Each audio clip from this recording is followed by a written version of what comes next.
রব্বুল আলামিন বলেন ওয়ালাকাদ কাররামনা বানি আদম, আমি বনি আদমকে সম্মানিত করেছি, বনি আদমকে মর্যাদা দিয়েছি। ওয়া হামালনাহুম ফিল বাররি ওয়াল বাহর, বনি আদমকে জলে স্থলে স্থলে এবং সমুদ্রে চলাচলের বাহন দিয়েছি। ওয়া রাযাকনাহুম মিনাত তাইয়্যিবাত, তাদেরকে পবিত্র রিজিকের বন্দোবস্ত করেছি। ওয়া ফাদ্দালনাহুম আলা কাসীরিম মিম্মান খালাকনা তাফদীলা, আর আমি আল্লাহ যাদেরকে সৃষ্টি করেছি তাদের মধ্য থেকে বনি আদমকে আমি শ্রেষ্ঠ বানিয়েছি। আমরা শ্রেষ্ঠ, আমরা আশরাফুল মাখলুকাত। আমরা কি এই যে এমনি চিল্লাচিল্লি করে জিজ্ঞেস করলে বলে না, আমরা আশরাফুল মাখলুকাত। আমরা কি শ্রেষ্ঠ, সবার চেয়ে সেরা। আমাদের মতো করে আল্লাহ কাউকে বানায় নাই। দুই পায়ে ভর করে শির দ্বারা এরকম স্ট্যান্ড রেখে মাথা উঁচু করে দাঁড়াতে পারে এরকম কোন প্রাণী পৃথিবীতে আছে? এজন্য আল্লাহ বলেন ওয়ালাকাদ কাররামনা বানি আদম, আমি বনি আদমকে সম্মানিত করেছি, তাদেরকে আমি মর্যাদা দিয়েছি। তাদেরকে আমি যত মর্যাদা দিয়েছি আমার কোন সৃষ্টিকে এত মর্যাদা দেই নাই। পড়েন সুবহানাল্লাহ। I have dignified the status of the sons of Adam. আদমের সব সন্তানের মর্যাদা আমি বাড়িয়েছি। আল্লাহ এখানে বলেননি ওয়ালাকাদ কাররামনাল মুমিনিন, আমি মুমিনের মর্যাদা বাড়িয়েছি, বলেছেন?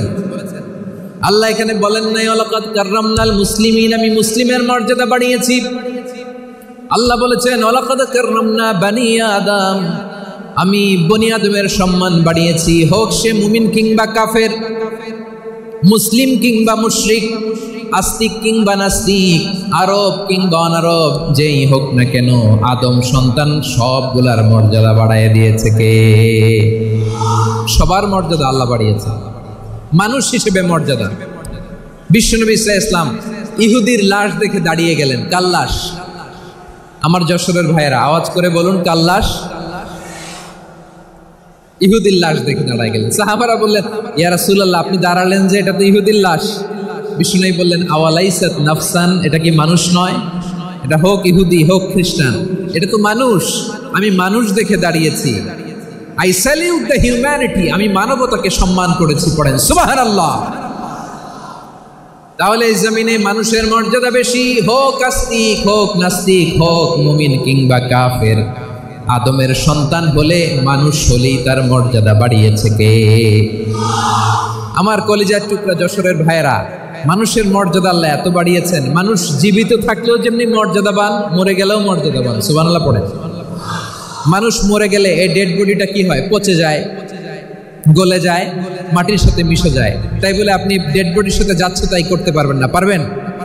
কেউ যদি অন্যায় করে তাকে যদি আপনি শাস্তির আওতায় আনেন, যা মনে চায় করতে পারবেন না। তারা আগুন দিয়ে পোড়াতে পারবেন না, নাক কাটতে পারবেন না, কান কাটতে পারবেন না, অঙ্গ বিকৃতি করতে পারবেন না। কারণ মানব জাতির মর্যাদা স্বয়ং দিয়েছে কে? ডেড বডি পচে যাবে, গলে যাবে। তারপরে ইসলাম বলে না, খবরদার, এই মরা লাশটারও একটা মর্যাদা আছে না নাই? ইসলাম বলে এই লাশটা গলে যাবে, পচে যাবে, কিন্তু এটার অমর্যাদা করো না। কর্পূর দিয়ে, খেজুর পাতা দিয়ে এটাকে ওয়ার্ম ওয়াটার দিয়ে, গরম পানি দিয়ে ধৌত করো। সাদা শুভ্র ধবধবে কাপড় দিয়ে লাশটাকে তুমি কাভার করো। তারপরে খাটিয়ার মধ্যে লাশটাকে রেখে বিশাল একটা প্রোগ্রাম করো, একটা ফিউনারাল প্রোগ্রাম করো। ওই প্রোগ্রামের ডানে বায়ে পেছনে লাশটারে রাখলে হবে না, প্রোগ্রামের একেবারে সামনটাতে তুমি লাশটাকে রাখো। সুবহানাল্লাহ। একটা ফিউনারাল প্রোগ্রাম করতে হবে, তাকে শেষ বিদায় জানাতে হবে, যেটাকে আমরা জানাজা বলি। কি বলি? জানাজা মানে মাইয়েতের জন্য দোয়া, তার জন্য দোয়া করা হয়। তাকে একটা সিস্টেমেটিক অর্ডারে কবরে রাখা হয়, সুন্দরভাবে সেটাকে কবরস্থ করা হয়, মাটি দেয়া হয়, পানি দেয়া হয়। তার মানে মরে গেলেও মানুষের সম্মান বাড়ায় দিয়েছে কে? এজন্য আল্লাহ বললেন ওয়ালাকাদ কাররামনা বানি আদম, বনি আদমের সম্মান মর্যাদা আমি আল্লাহ বাড়িয়ে দিয়েছি। মানুষের সম্মানে তুমি কখনো আঘাত করো না, ঠিক কিনা? তাহলে ভাই, প্রথম মেসেজ হচ্ছে, the first and foremost message tonight to the people of Jasod. আল্লাহ বলেন I have dignified the status of son of Adam, আমি বনি আদম সবার মর্যাদা বাড়িয়ে দিয়েছি। হোক আস্তিক নাস্তিক, হোক কাফের কিংবা মুশরিক, তার মর্যাদা বাড়াই দিছে কে? যখন বন্যা হয় আমরা ত্রাণ নিয়ে যাই, আমরা শুধু মুসলমানদেরকে ত্রাণ দেই নাকি? হ্যাঁ, আমরা মুসলমানকেও দেই, অমুসলমানকেও দেই, হিন্দুকেও দেই, বৌদ্ধকেও দেই। যেখানেই মানবতা বিপন্ন সেখানে ইসলামের হেল্পিং হ্যান্ড আছে না নাই? সুবহানাল্লাহ, কি দিন আমরা পেয়েছি, কি বিধান আমরা পেয়েছি। ওয়ালাকাদ কাররামনা বনি আদম, আমি বনি আদমকে সম্মানিত করেছি। এরপর আল্লাহ বললেন ওয়া হামালনাহুম ফিল বাররি ওয়াল বাহর, মানুষকে স্থলে এবং সমুদ্রে চলাচলের বাহন আমি দিয়েছি। স্থলে কিভাবে চলবে, জলে কিভাবে চলবে, এই বাহনের ব্যবস্থা করেছে কে? আল্লাহ বললেন ওয়া হামালনাহুম ফিল বাররি ওয়াল বাহর, জলে স্থলে আমি চলাচলের যানবাহনের ব্যবস্থা করেছি। আমরা স্থলে ঘোড়ার উপরে চড়ি, উটের উপরে চড়ি, গাড়ির উপরে চড়ি। এই যে গাড়ির ইঞ্জিন বানাইছি আমরা, এটার মেধা দিয়েছে কে? আবার সাগরের মধ্যে আমরা নৌযান, জলযান, বড় বড় জাহাজ দিয়ে এক মহাদেশ থেকে আরেক মহাদেশ যাই, এক দেশ থেকে মালামালগুলো আরেক দেশে পাঠাই। সাগরের ভেতরে নৌকাগুলোরে ধরে রাখলো কে? والفلك التي تجري في البحر بما ينفع الناس, মানুষের উপকার আছে এরকম সরঞ্জামাদি নিয়ে সাগরের উপরে বিশাল বিশাল জলযানগুলো চলে। এগুলো ডুবে যায় না, কাত হয়ে যায় না, পড়ে যায় না। এগুলোকে স্থিতিস্থাপকতাকে ঠিক করে রাখলো কে? আপনারা জাহাজ দেখেছেন? জাহাজ, হ্যাঁ, বাড়ি চট্টগ্রাম হইলে দেখতে পারতেন, দেখছেন? বিশাল বিশাল জাহাজ, বিশাল জাহাজ মালামাল নিয়ে এক মহাদেশ থেকে আরেক মহাদেশে যায়। গত মাসে আমার জাপান সফর ছিল। এই যে বাংলাদেশে যে গাড়িগুলো চালান, বেশিরভাগ গাড়ি আসে কিন্তু জাপান থেকে। হাজার হাজার গাড়ি একটা জাহাজ বহন করতে পারে, হাজার হাজার গাড়ি। এটারে সাগরের মধ্যে ভাসাইলো কে? সবাই বলুন, ভাসালো কে? হাজার হাজার গাড়ি নিয়ে জাপানিজ গাড়িগুলো আমাদের চট্টগ্রামের এয়ারপোর্টের বন্দরে ভিড়ে। যুক্তরাষ্ট্রে আমি দেখেছি বিশাল বিশাল জাহাজ। আপনারা টাইটানিক জাহাজের নাম শুনেছেন? টাইটানিকেরও 8 গুণ 10 গুণ বড়। সুবহানাল্লাহ কইবেন না?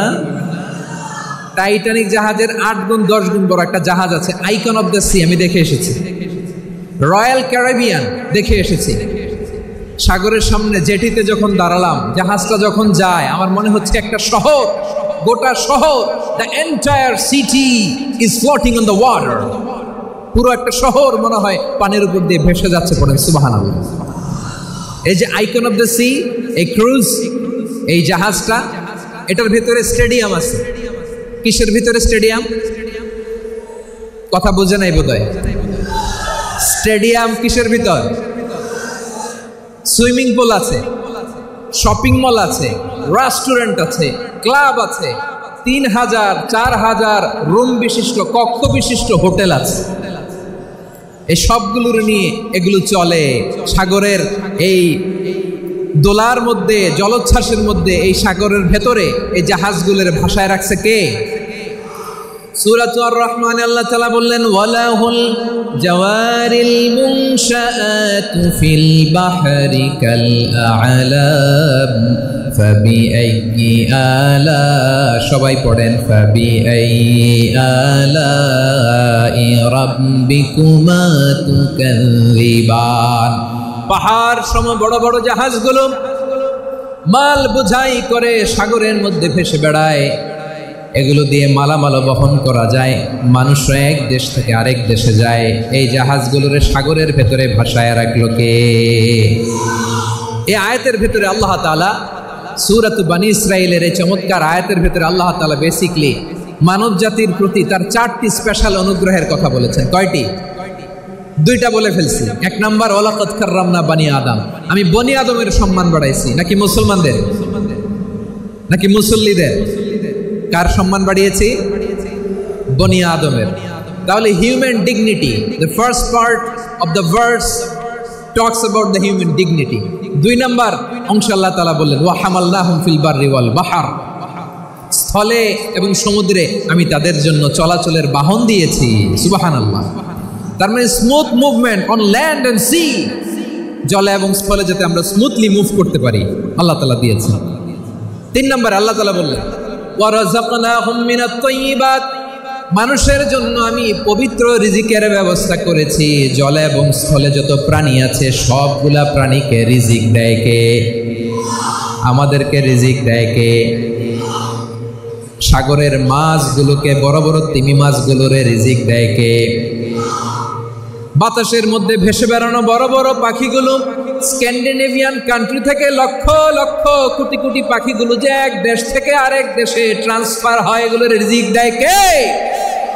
রব্বুল আলামিন বলেন, ওয়ামা মিন দাব্বাতিন ফিল আরদি ইল্লা আলাল্লাহি রিজকুহা ওয়া ইয়ালামু মুস্তাকাররাহা ওয়া মুস্তাওদাআহা কুল্লুম ফি কিতাবিম মুবিন। আল্লাহু আকবার। রব্বুল আলামিন বলেন, ভূপৃষ্ঠে বিচরণশীল যত প্রাণী আছে সব প্রাণীগুলোকে আমি আল্লাহ আমার নিজের কুদরতে রিজিকের বন্দোবস্ত করি। এই প্রাণীগুলো কোথায় থাকে, কোথায় যায়, সব জায়গায় আমি রিজিক পৌঁছে দেই। রিজিক কেউ দিতে পারে না, রিজিকের মালিক কে? রিজিকের মালিক তিনি আল্লাহ। এজন্য আল্লাহ তাআলা বললেন, ওয়ারাযাকনাহুম মিনাত তাইয়্যিবাত।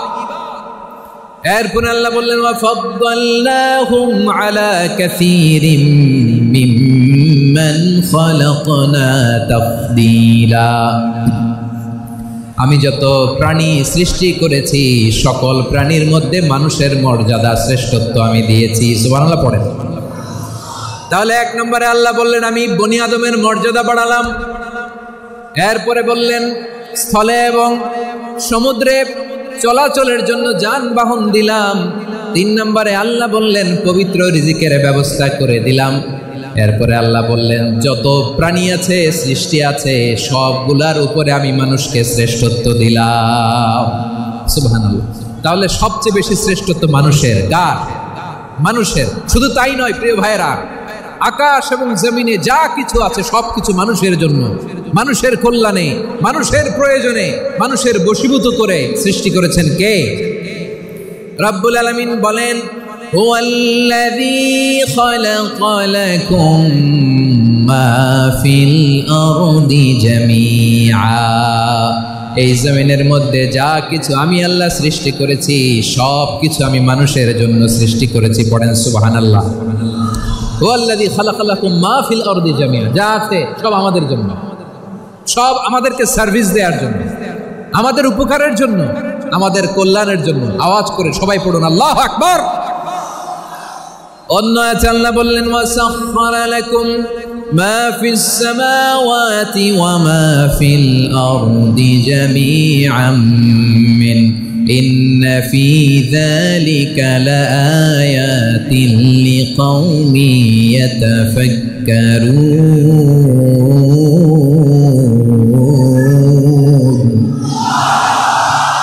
প্রথম আয়াতে আল্লাহ বললেন, জমিনে যা আছে সব তোমাদের কল্যাণে আমি সৃষ্টি করলাম।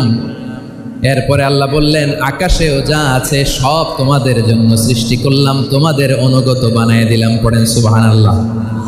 মানুষের কি ব্রেইন দেখেন, মানুষ জমিন ছেড়ে আকাশে চলে যায়। পাখি দেখে মানুষের শখ হলো, পাখি যেহেতু উঠতে পারে আমরাও পারবো। অরবিল রাইট, উইলবার রাইট, 2 ভাই মিলে আঁকাঝোঁকা করতে করতে করতে করতে প্লেন বানায় ফেললো। কোন সুবহানাল্লাহ। এখন পাখিও ওরে, আমরাও ওরি। এরপরেই মানুষের কৌতূহল থামে না এখানে। মানুষ চলে গিয়েছে চাঁদে। কোথায় গেছে? এখন কিন্তু চাঁদে জমি বিক্রি হয় জানেন। পৃথিবী নিয়ে মারামারি শেষ। রাশিয়া আমেরিকা এখন ধরছে চাঁদ আর মঙ্গল গ্রহ। এখন চাঁদে জমি বিক্রি হয়, মঙ্গলে জমি বিক্রি হয়। এই চাঁদ, মঙ্গল, বৃহস্পতি, শনি সব আল্লাহ তাআলা আমাদের জন্য বানিয়েছেন। সুবহানাল্লাহ পড়েন। মানুষ সাগরের উপরে চড়ে, শূন্যে ভেসে বেড়ায়, পাহাড় কেটে সুড়ঙ্গ বানায়, টানেল বানায়। মানুষ ব্রডব্যান্ডের লাইন নিয়ে যায় সাগরের ভেতর দিয়ে, এক দেশ থেকে আরেক দেশে, এক মহাদেশ থেকে আরেক মহাদেশে। সুবহানাল্লাহ পড়েন। তার মানে গোটা বিশ্বের সব কিছুর উপরে control, superiority over all creatures, সব কিছুর উপর কন্ট্রোল, মনিটরিং, নিয়ন্ত্রণ, এটা প্রতিষ্ঠা করে দিয়েছে কে?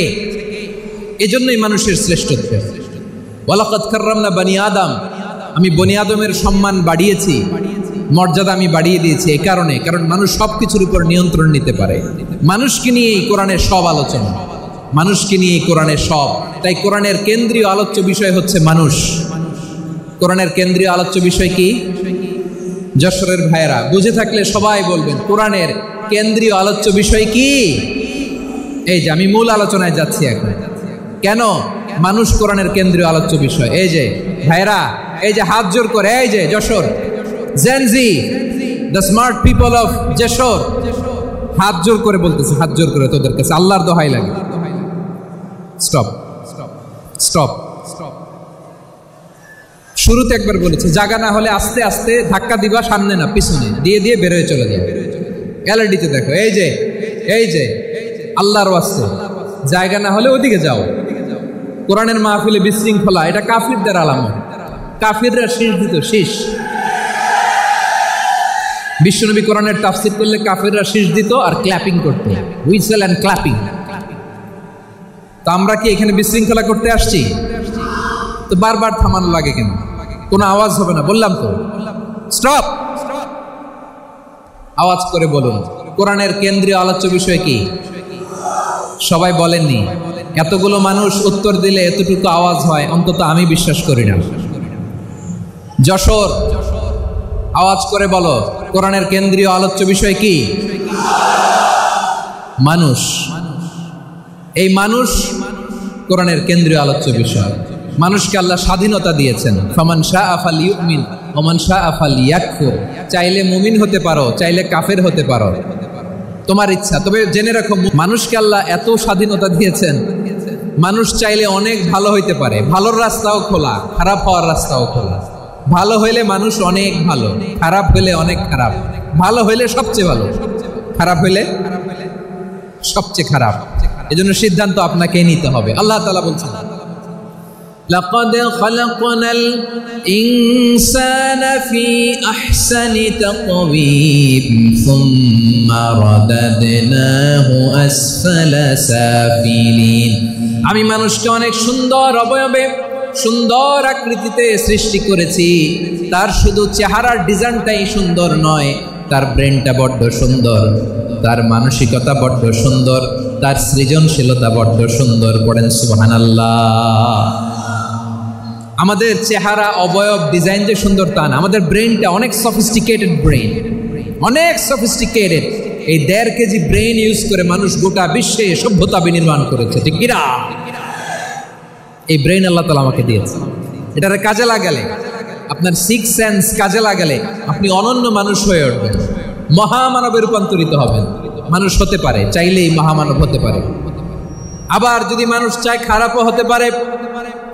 আল্লাহ বললেন শুধু ভালোই না, ভালো হতে চাইলে অনেক ভালো তুমি হতে পারো, আবার খারাপ হতে চাইলে অনেক খারাপ তুমি হতে পারো। সুম্মা রাদাদনাহু আসফালা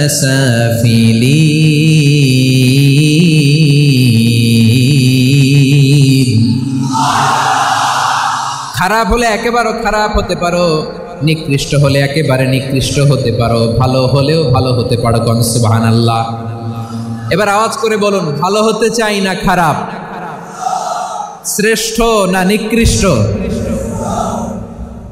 মানুষ ভালো হলে মানুষ ফেরেশতার চেয়েও ভালো, মানুষ খারাপ হলে সে পশুর চেয়েও খারাপ।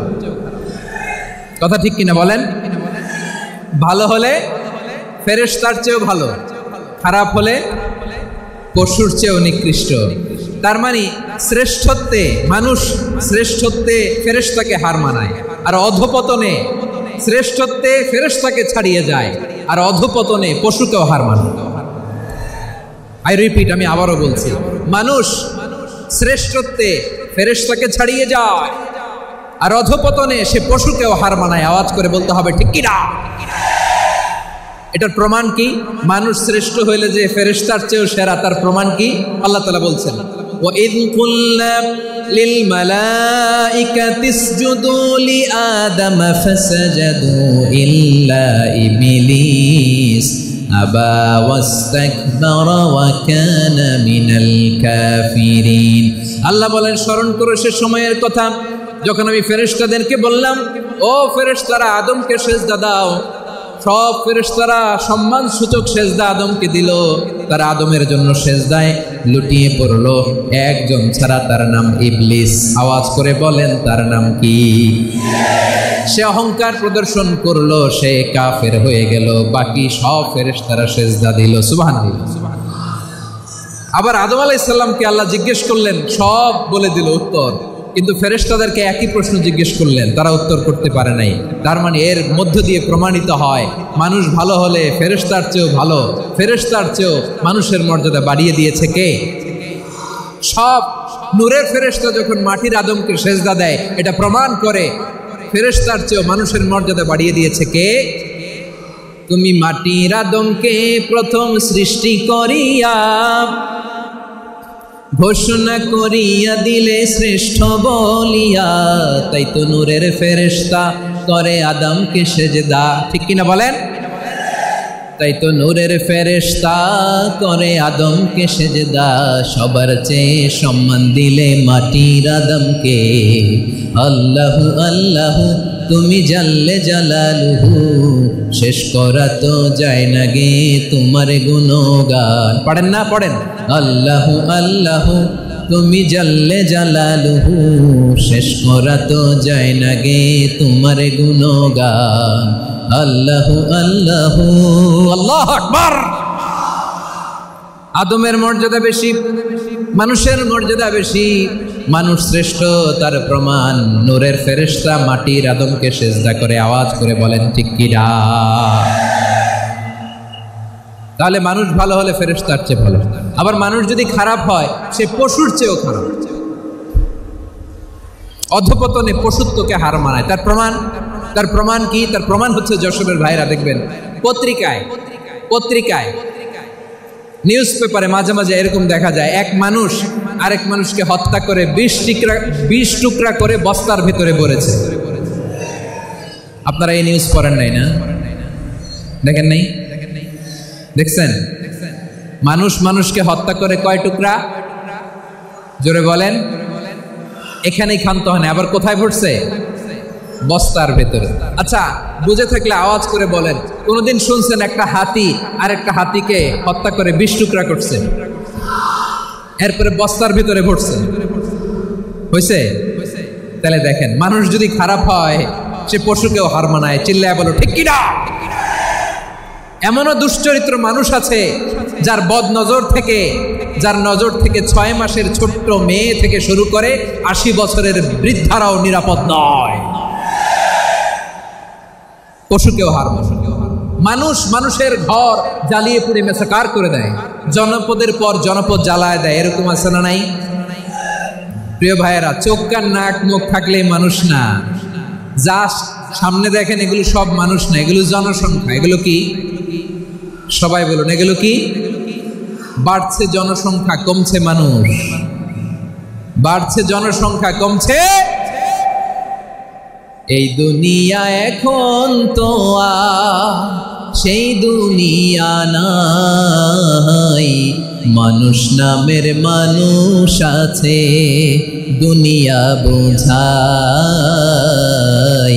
সেই মানুষের ভিড়ে আমার আসল মানুষ না। ঠিক কিনা? আসল মানুষের বড্ড অভাব, আসল মানুষের বড্ড অভাব। আমার ভাইয়েরা, মানুষ খারাপ হলে পশুকেও হার মানায়। আচ্ছা, আওয়াজ করে বলেন, এই যশোরের ছেলেরা দিক থেকে আওয়াজ করে বলেন, যে ইসরায়েলি সোলজাররা উপর থেকে বোমা মারল, তারাও মানুষ? তারাও কি? ওরাও রক্তে মাংসে মানুষ, ওদেরও পরিবার আছে। বোমা মেরে যেই মেয়েটাকে তারা অনাথ বানায়, ইয়াতিম বানায়, ও কিন্তু বাসায় ওর মেয়েটাকে রেখে আসছে। ঠিক কিনা বলেন? বম্বিং করে যে বাবাকে মেরে, স্বামীকে মেরে স্ত্রীকে বিধবা বানায়, তারও ঘরে স্ত্রী আছে। উপর থেকে বম মেরে মানুষ মেরে দিচ্ছে, তারাও মানুষ। 1945 সালের 6 আগস্ট আমেরিকান সোলজাররা হিরোশিমায় বম মেরেছে। আমি নিজে দেখে এসেছি জাপানের হিরোশিমাতে। সকাল 8:15 মানুষ কেউ অফিসে যাচ্ছিল, কেউ খেতে খামারে কাজ করতে যাচ্ছিল। লিটল বয় নামে একটা বোম মেরেছে তারা। এই বোমের আঘাতে, পারমাণবিক এই বোমার রেডিয়েশনে আঘাতে, বোম ব্লাস্ট হওয়ার পরে মুহূর্তের মধ্যে 1,40,000 নাই। উপর থেকে যারা মারতেছে এরাও মানুষ, যাদেরকে মারলো তারাও। তার মানে মানুষে মানুষের পার্থক্য আছে না? নেই, মানুষে মানুষের পার্থক্য আছে। নাক কান চোখ মুখ থাকলেই মানুষ নয়। বাড়ছে জনসংখ্যা, কমছে মানুষ, চিল্লায় বলো ঠিক কি না? তাহলে আমরা বুঝলাম মানুষ ভালো হলে অনেক ভালো, খারাপ হলে অনেক খারাপ। ও আমার কলিজার টুকরা যশোরের ভাইয়েরা, আসুন না 3 দিন ব্যাপী এই তাফসীরুল কোরআনের ঐতিহাসিক প্রোগ্রাম থেকে আমরা সিদ্ধান্ত নেই, আমরা ভালো মানুষ হব নাকি খারাপ মানুষ হব। কলিজা থেকে, প্রাণ থেকে আওয়াজ করে সবাই বলুন, ভালো মানুষ নাকি খারাপ মানুষ? ভালো মানুষ হইতে হবে। ভালো মানুষ যারা জগৎটাকে এনলাইটেন করবে, যারা এনলাইটেন করবে, যারা সত্যের বীর সেনানী হয়ে দাঁড়াবে, যারা সত্যের পক্ষে কথা বলবে, যারা জালিমের মসনদকে ভেঙে খানখান করে দেবে, এরকম হওয়ার দরকার আছে না নাই? এরকম ভালো মানুষ আমরা হতে চাই কি চাই না? মানুষকে যত্ন নিলে মানুষ যে কত ভালো হয় আপনি কল্পনাও করতে পারবেন না। এই যে আপনাদের যশোরে যে ভালো ছেলেগুলো আছে, যে ভালো তরুণগুলো আছে, যে যুবকগুলো আছে, যে ভালো আলেমরা আছে, ভালো নেতারা আছে, সবাই যদি তাদের মতো হতো, পুরো যশোরটা একটা জান্নাতের টুকরা হয়ে যেত। আওয়াজ করে বলেন ঠিক কি না? মানুষকে নার্চারিং করলে, মানুষকে পলিশ করলে, মানুষকে গ্রুমিং করলে, মানুষকে সঠিক তারবিয়া দিলে মানুষ অনন্য হয়ে ওঠে। প্রতিটি মানুষ অনন্য। আমি অনন্য, আপনি অনন্য, আমরা সবাই অনন্য। সুবহানাল্লাহ বলেন। মানুষকে আল্লাহ তাআলা দিয়েছেন অসীম ক্ষমতা, অসীম ক্ষমতা। সুবহানাল্লাহ। একটা মানুষ পারে না এমন কিছু নাই, একটা মানুষ পারে না এমন কিছু নাই। বিশ্বাস করতে হবে, মানুষ যে কল্পনা করতে পারে ওইটা মানুষ করে দেখা। মানুষ মানুষ যা কল্পনা করতে পারে সেটা মানুষ করে দেখাতে পারে। তুমি তোমার কল্পনার রাজ্যকে সাজাও, তোমাকে হারাতে পারে এমন কোন শক্তি আল্লাহর জমিনে না। তোমার কি শক্তি, কি সম্ভাবনা তুমি জানোই না মিয়া। তুমি এদিকে তাকাও কেন? তোমার রাস্তা তো ওই দূরে, তুমি কোথায় যাবে? আল্লাহ তোমার টেনে কোথায় নিয়ে যাবে তুমি কিছুই জানো না। প্ল্যান বিগ, ড্রিম বিগ, কল্পনার শক্তিকে বড় করো। মানুষ যা কল্পনা করতে পারে মানুষ তা করে দেখাতে পারে।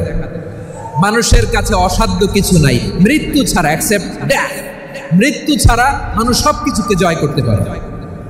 মৃত্যু ছাড়া যে কোনো অসাধ্যকে সাধন করার ক্ষমতা মানুষকে দিয়ে দিয়েছে কে?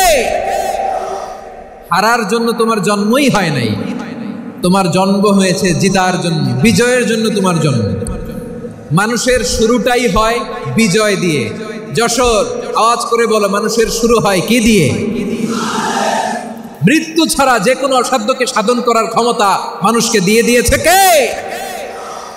হারার জন্য তোমার জন্মই হয় নাই, তোমার জন্ম হয়েছে জিতার জন্য, বিজয়ের জন্য তোমার জন্ম। মানুষের শুরুটাই হয় বিজয় দিয়ে। যশোর, আওয়াজ করে বলো, মানুষের শুরু হয় কি দিয়ে? আমরা যখন আমার পিতার পৃষ্ঠদেশে ছিলাম, পিতার পৃষ্ঠদেশ থেকে শুক্রাণু যখন মায়ের গর্ভদেশে যেয়ে পড়ে, কতটা শুক্রাণু ভ্রমণ শুরু করে জানো? 20 কোটি শুক্রাণু। একবার সিমেন আউট হলে সেখানে 20 কোটি শুক্রাণু থাকে, ভ্রমণ শুরু করে। ওই 20 কোটি শুক্রাণুর মধ্যে থেকে তুমি আমি আজকে এক বিকশিত শুক্রাণু মানব রূপে পৃথিবীতে এসেছে। সুবহানাল্লাহ। ওই 20 কোটি শুক্রাণুর প্রতিযোগিতায় সবাই রে পেছনে ফেলে সেদিন আমি সফল হয়েছিলাম, সেদিন আমি বিজয়ী হয়েছিলাম। সেদিন আমি এত ছোট ছিলাম, মাইক্রোস্কোপ দিয়েও আমার অস্তিত্ব টের পাওয়া যায় না। আমি এত তুচ্ছ ছিলাম, নগণ্য ছিলাম। আমার কান ছিল না, আমার চোখ ছিল না, আমার হাত ছিল না, আমার জন্য রিকমেন্ডেশন করার মতো মামু ছিল না, খালা ছিল না, কেউ ছিল না। তারপরেও ওই প্রতিযোগিতায়, ওই কম্পিটিশনে যখন আমারে কেউ হারাতে পারে নাই, আল্লাহর জমিনেও আমারে কেউ হারাতে পারে না। হারার জন্য তোমার জন্মই হয় নাই, তুমি আসছোই জিতার জন্য। সুবহানাল্লাহ। বিশ্বনবী বলেন, আন্নাসু মাআদিন কামাআদিনিয যাহাবি ওয়াল ফিদ্দা, খিয়ারুহুম ফিল জাহিলিয়াতি খিয়ারুহুম ফিল ইসলাম। peoples are like mines of gold and silver. সোনার খনি, রূপার খনি, এর চেয়েও বড় খনি হচ্ছে এই মানব সম্পদের খনি। আওয়াজ করে বলেন আল্লাহু আকবার। আল্লাহ তাআলা এই সম্পদ আমাদেরকে দিয়েছে। বিষ্ণুনবী বলেন মানুষ হচ্ছে খনির মতো। খিয়ারুহুম ফিল জাহিলিয়াতি খিয়ারুহুম ফিল ইসলাম। জাহিলি যুগে যারা সেরা, ইসলামেও তারা সেরা। ইদা ফাকুহু, যদি তারা বুঝবান হয় তাহলে তাদেরকে সেরা বানায় দিবে কে? তাহলে মানুষের চেয়ে সেরা কেউ হতে পারে? মানুষের চেয়ে অনন্য কেউ হতে পারে? মানুষকে কেউ হারাতে পারে? আওয়াজ করে বলো, তোমাকে কেউ হারাতে পারবে? এই সাহস জাগছে আজকের আলোচনা থেকে। আমি তুমি অনন্য, আমাকে তোমাকে হারায় দেওয়া এত সহজ না, ঠিক কিনা? একটা কথা জীবনের সাথে সেট করে নিতে হবে, আমি জিতি নয় শিখি, আমি কখনো হারি না। জীবনের সাথে সেট করে নাও, জেনজি অফ জেসর, আমি কখনো হারি না, আমি হয় জিতি নয় শিখি। চিল্লায় বলো ঠিক কিনা? আমি কখনো হারি না, আমার হারানো এত সোজা না। কি সাহস জাগছে, বুকে সাহস জাগছে? তাকবীর পড়ো, লিল্লাহে তাকবীর। তাহলে বিষ্ণুনবী বললেন নাসু মাআদিন, মানুষ হচ্ছে খনি। এই ধাক্কা ধাক্কি আমি জানি এগুলো ভালোবাসার ধাক্কা ধাক্কি, এজন্য আমি সহ্য করে নেই।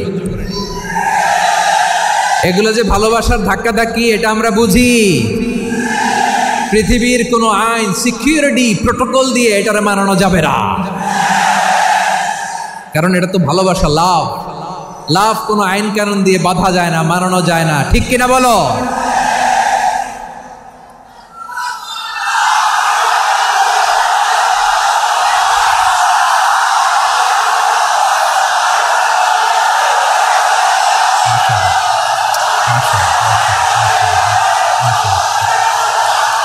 ঠিক আছে, বসুন বসুন বসুন।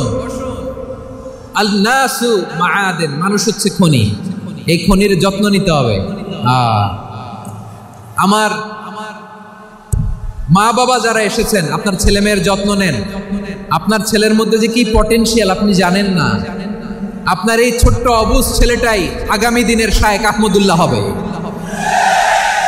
আপনার হেফজখানায় পড়া ওই ছোট্ট ছেলেটাই আগামী দিনের আল্লামা মামুনুল হক হবে। আপনার ওই ছেলেটা আমির হামজা হবে, আব্দুল হাই সাইফুল্লাহ হবে। এভাবে বড় বড় আলেম হবে, তারা যুগশ্রেষ্ঠ আলেম হবে। সেই একদিন এই বাংলাদেশের পার্লামেন্টে যে বক্তব্য দিয়ে যশোরের পক্ষে কথা বলবে। আপনি জানেন না, কাউকে ছোট করবেন না, আপনি ওর কনফিডেন্স আপনি কমাবেন না, আপনি কমাতে পারেন না। প্যান্ডেলে আমার যে মা বোনেরা আছেন, ছেলে মেয়েদেরকে কখনো ছোট করে কথা বলবেন না। ও যে কোথায় যাবে আপনি জানেন না, আপনি মা হয়ে তাকে সাহস দিবেন, তার কল্পনার জগৎ থেকে সাজাতে তাকে উৎসাহিত করবেন, ঠিক কিনা বলেন?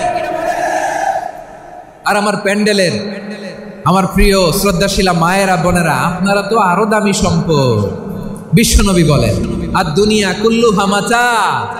আল্লাহ আল্লাহ আল্লাহ, বিশ্বনবীর কথার ওজন দেখেন। আর দুনিয়া কুল্লুহা মাতা ওয়া খায়রু মাতা'আদ দুনিয়াল মারআতুস সালিহা। বিশ্বনবী বলেন দুনিয়ায় যা দেখো সব আল্লাহর দেওয়া অ্যাসেট, মানে সম্পদ। আর এত অ্যাসেটের ভিড়ে সবচেয়ে শ্রেষ্ঠ সম্পদ হচ্ছে নেককার নারী। সুবহানাল্লাহ। ভাইয়েরা, বোনের সাথে খারাপ আচরণ করো না। সন্তান মায়ের সাথে খারাপ আচরণ করো না।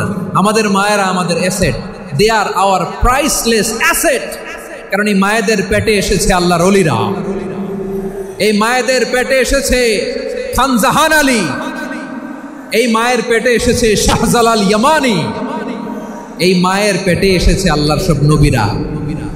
নাকি নবীরা আকাশ থেকে ধপ করে জমিনে নেমে আসছে? মায়ের পেটে আসছে। এই মায়ের পেটগুলো খনি। আমার সম্মানিতা মায়েরা বোনেরা, নিজেকে ইসলাম দিয়ে সাজান, নিজেকে ইসলাম দিয়ে সাজান, নিজেকে পবিত্র রাখুন, নিজের আব্রু ইমান ইজ্জতের হেফাজত করুন, কোরআন পড়ুন, সুন্নাহ পড়ুন। আপনি জানেন না আপনার গর্ভে কে আসছে, কোন ক্ষণজন্মা পুরুষকে আল্লাহ তাআলা আপনার গর্ভে পাঠাবে আপনি জানেন না। মায়েরা, নিজেদেরকে পবিত্র রাখুন, ইসলাম চর্চা করুন, কোরআন চর্চা করুন, নৈতিকতা দিয়ে নিজেকে সাজান। যশোরের জেনজি, নিজেদেরকে প্রস্তুত রাখো আগামীর বাংলাদেশের জন্য। নৈতিকতা, মোরালিটি, ভ্যালিউজ দিয়ে নিজেকে সাজাও, ইসলাম দিয়ে নিজেকে সাজাও, কারণ আগামীর বাংলাদেশ ইসলামের বাংলাদেশ। বাংলাদেশের আসল পরিচয় ইসলাম। বাংলাদেশের আসল পরিচয় কি? সবাই বলে না। বাংলাদেশের আসল পরিচয় কি? এই ইসলাম নিয়ে আমরা সংসদ ভবন সাজাবো, রাজি আছি না নাই? শেকড় ভুলে যাওয়া যাবে না। আমরা ধাপে ধাপে শারিয়া আইনের দিকে যাব ইনশাআল্লাহ, কিন্তু জঙ্গিবাদ দিয়ে নয়, কট্টর পন্থা দিয়ে নয়। আমরা ইন্টেলেকচুয়ালি গ্রাজুয়ালি ধাপে ধাপে শারিয়া আইনের দিকে মুভ করবো ইনশাআল্লাহ। বলো লিল্লাহি তাকবীর। এদেশের আসল পরিচয় সবাই বলে না, আওয়াজ করে, এদেশের আসল পরিচয়।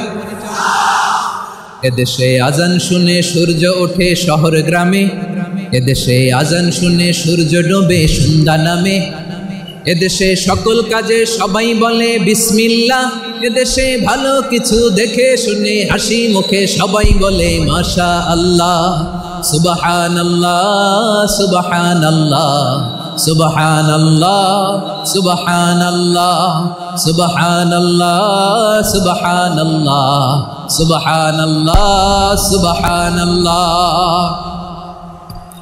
ও নবীন তরুণ তোমার কিসের এত ভয়, জেনে রেখো বাংলাদেশের আসল পরিচয়।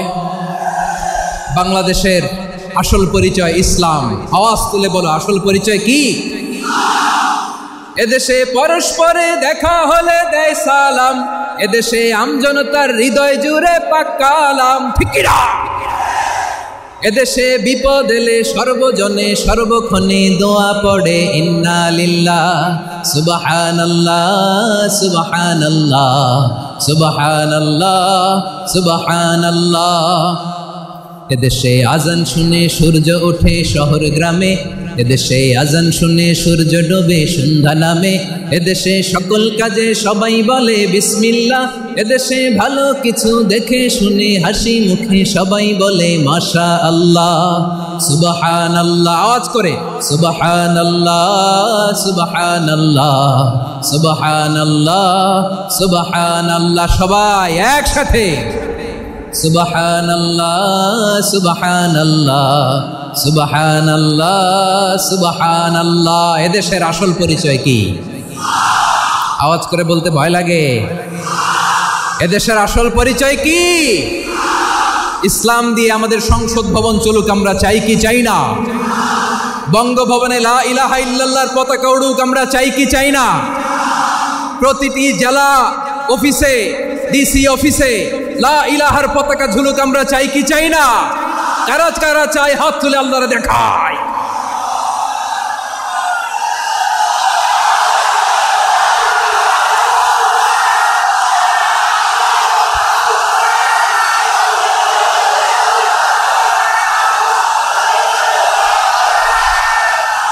মাশাআল্লাহ মাশাআল্লাহ মাশাআল্লাহ মাশাআল্লাহ। যশোর, আওয়াজ করে বলো, ভালো মানুষ না খারাপ মানুষ? বুঝে বলছো তো? মানুষ ভালো হলে যে কত ভালো। এই মানুষকে যত্ন নিলে, মানুষকে মানুষ বানালে যে সে কি হতে পারে শুনবা? হ্যাঁ, নাকি মোনাজাত দিয়ে দিব? শুনবা? তাহলে থামতে হবে। থামো, আমি যখন বলবো থামো থামো, তাকবীরের সময় দিলে তাকবীর, থামো থামো। মানুষকে যত্ন নিলে, হ্যাঁ এদিকে এদিকে, ড্রোন নামায় ফেলো। হয়েছে, ড্রোনের ফুটেজ হয়ে গেছে, এবার ড্রোন নামায় ফেলো। আমার দিকে তাকাও। মানুষকে, তোমরা এদিক সেদিক তাকালে তো গুরুত্বপূর্ণ পয়েন্ট মিস হয়ে যাবে। এদিকে এদিকে, হ্যাঁ মাসে, ঠিক আছে। মানুষকে যত্ন নিলে মানুষের মধ্যে যারা কি পটেনশিয়াল রেখেছে। আমি জাপানের দুইটা উদাহরণ দিই। জাপানের এই এই এভাবে এভাবে হবে, হয় বসো নয় পেছনে, কথা নেই, কথা তো বলাই যাবে না, হারাম কথা বলা আছে, একেবারে চুপ। আজকের জন্য হারাম করে দিছে আমি, এই কিছু সময়ের জন্য একেবারে নিষিদ্ধ। জাপানের দুইটা উদাহরণ দেই, খেয়াল করে একটু শুনেন, বুঝবেন। আল্লাহ, 2022 সালে জাপানের সাথে জার্মানির খেলা, ফিফা ওয়ার্ল্ড কাপ 2022, এক পক্ষে জাপান, আরেক পক্ষে কোন দেশ? কথা শোনে নাই। এক পক্ষে কোন দেশ, আরেক পক্ষে সবাই। এক পক্ষে আরেক পক্ষে। ওই খেলায় জিতেছিল জাপান, জিতেছিল 22 সালের এই ফিফা ওয়ার্ল্ড কাপে জাপান ফুটবল খেলায় জিতে as a part of their celebration তারা খেলার পরে পুরো স্টেডিয়ামটারে ক্লিন করে, the fan base of Japan, লক্ষ লক্ষ মানুষ খেলা দেখতে যায়, তো এত ডাস্টবিনও তো নাই, তো যারা ডাস্টবিনে জায়গা পায় নাই তারা এই যে চকলেটের প্যাকেট, পানির বোতল, চিপসের প্যাকেট তারা এদিকে সেদিকে রেখে দিয়েছে। জাপানের ভক্তরা, জাপানের ফলোয়াররা as a part of their celebration তারা খেলার পরে পুরো স্টেডিয়ামের সব ময়লা আবর্জনা ক্লিন করে তারপরে বিদায় নিয়েছে। তাদেরকে কি ক্লিন করার দায়িত্ব দেওয়া হয়েছিল?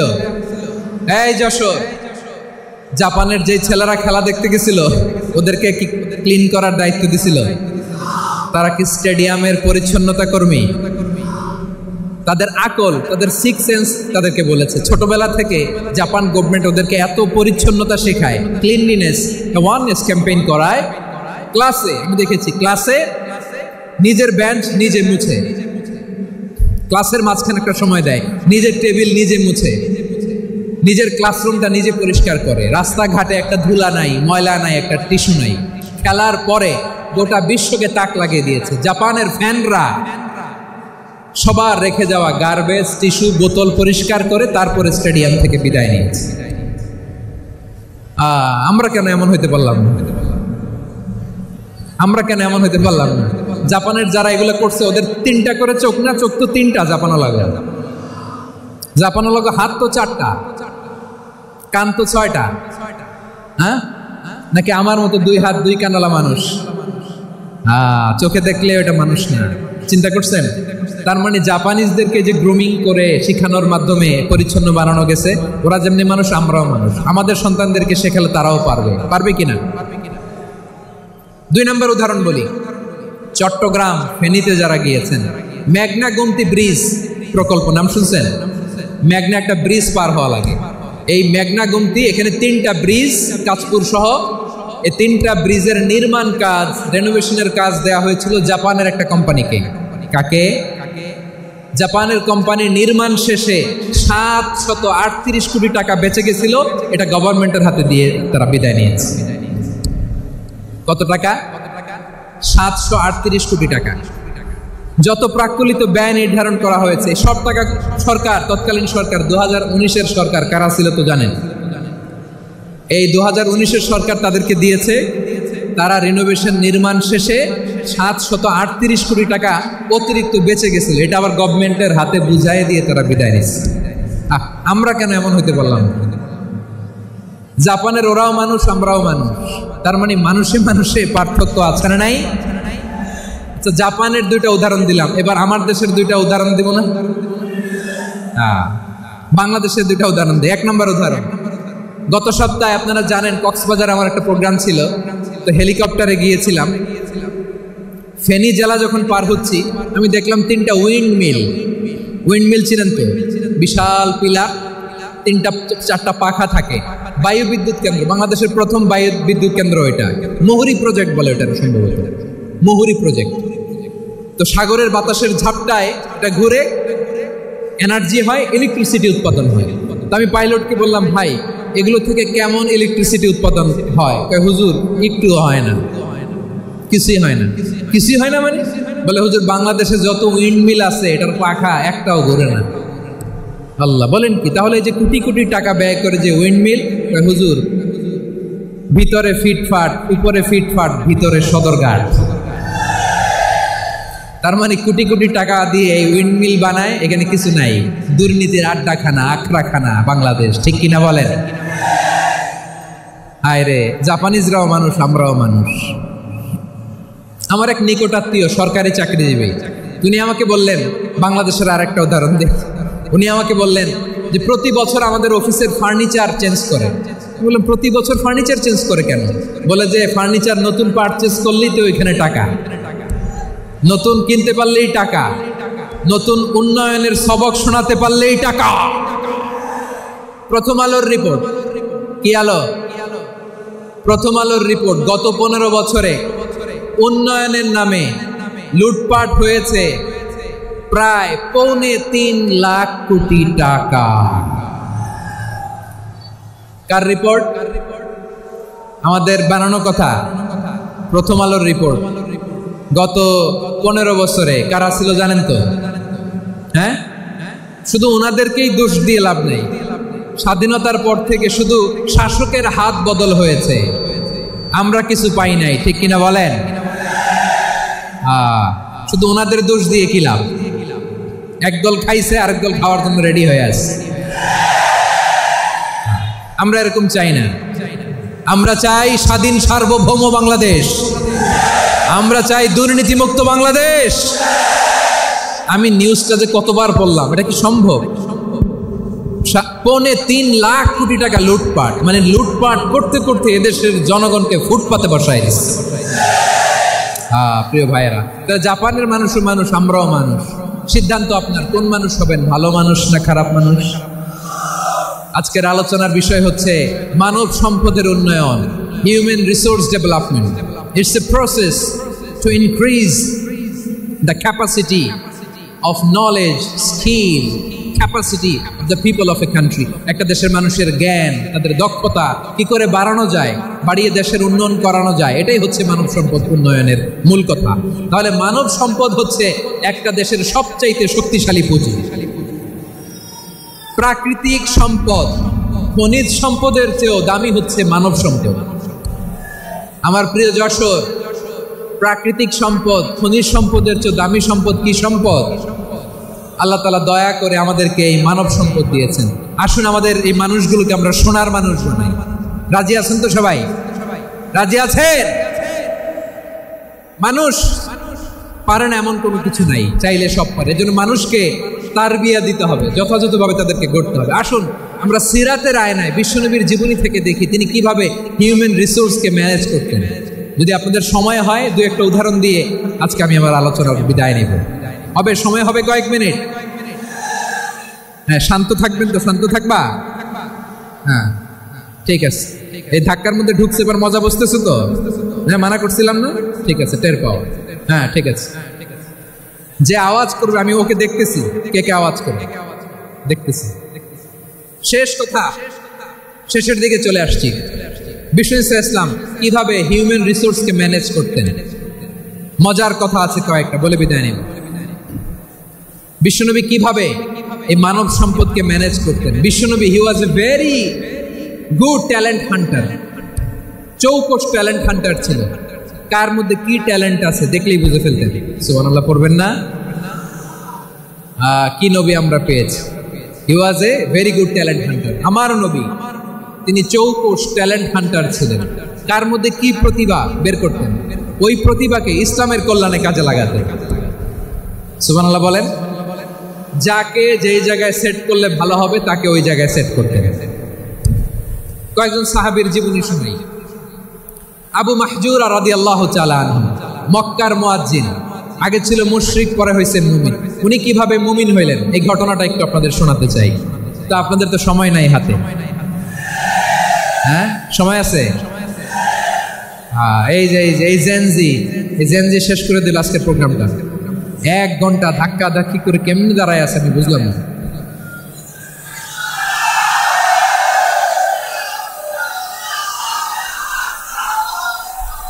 না না, তাকবির না, তাকবির না, চুপ করতে হবে। What I need, you stop. Just shut up. চুপ। হ্যাঁ, ঠিক আছে, এইভাবে। আবু মাহজুরা রাদিয়াল্লাহু তাআলা আনহু কিভাবে মুসলিম হলেন আওয়াজ করে শুনেন। হুনাইনের যুদ্ধ, 8ম হিজরি। বিষ্ণু ইসলাম হুনাইনের যুদ্ধ শেষে ফিরতেছেন। পথিমধ্যে বেলাল রাদিয়াল্লাহু তাআলা আনহু, এই যে আবার কথা, হায় রে আল্লাহ রে, এখানে ধাক্কা ধাক্কি কেন? চলে যাও, পেছনে যাও, যাও পেছনে যাও। কি আজীব তামাশা! যেখানে যায় এখানে ধাক্কা ধাক্কি, মারামারি, গায়ের উপরে, কাঁধের উপরে, শাউটিং। অনেক গুরুত্বপূর্ণ কথা পয়েন্ট করে নিয়ে আসে যে বলবো, এই শাউট করার কারণে প্রোগ্রামটাই নষ্ট করে দেয়। আসছে আমার ভালোবাসা দেখাইতে, প্রোগ্রামটাই শেষ করে দিয়ে চলে যায়। স্টপ, আবার কথা বল, স্টপ। হুনাইনের যুদ্ধে 8ম হিজরি, কত হিজরি সবাই বলেন না একটু, কত হিজরি? 8ম হিজরিতে হুনাইনের যুদ্ধে রাসূল সাল্লাল্লাহু আলাইহি ওয়াসাল্লাম ফিরে আসতেছেন মদিনায়। প্রতিমধ্যে বেলাল রাদিয়াল্লাহু তাআলা আনহু আজান দিচ্ছেন। কি দিচ্ছেন? তো পাশে ছিল মুশরিকদের একটা পল্লী, কিছু মুশরিক তরুণ, কিছু অমুসলিম কিশোর, তারা আজানকে ব্যঙ্গ করতেছে। আমাদের বাংলায় মুখ ভেঙ্গানো বলে।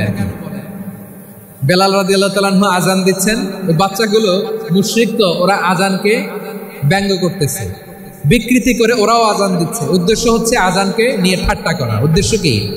ঠাট্টা করা। ব্যাপারটা মনে কষ্ট পাওয়ার মতো ব্যাপার না? কিন্তু বিশ্বনবী ওইখানে দেখেন কি খুঁজলেন।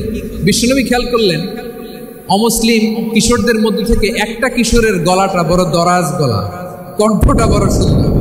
খেয়াল করে দেখলেন যে কিছু কিশোর বেলালের আজানকে ব্যঙ্গ করে, বিকৃতি করে, কিন্তু একজনের কণ্ঠ দেখতে পাচ্ছেন না এত দূরে, কিন্তু কণ্ঠটা বড় সুন্দর, দরাজ গলা। বিশ্বনবী সাহাবীদেরকে বললেন, ধরো এগুলারে, ধরো।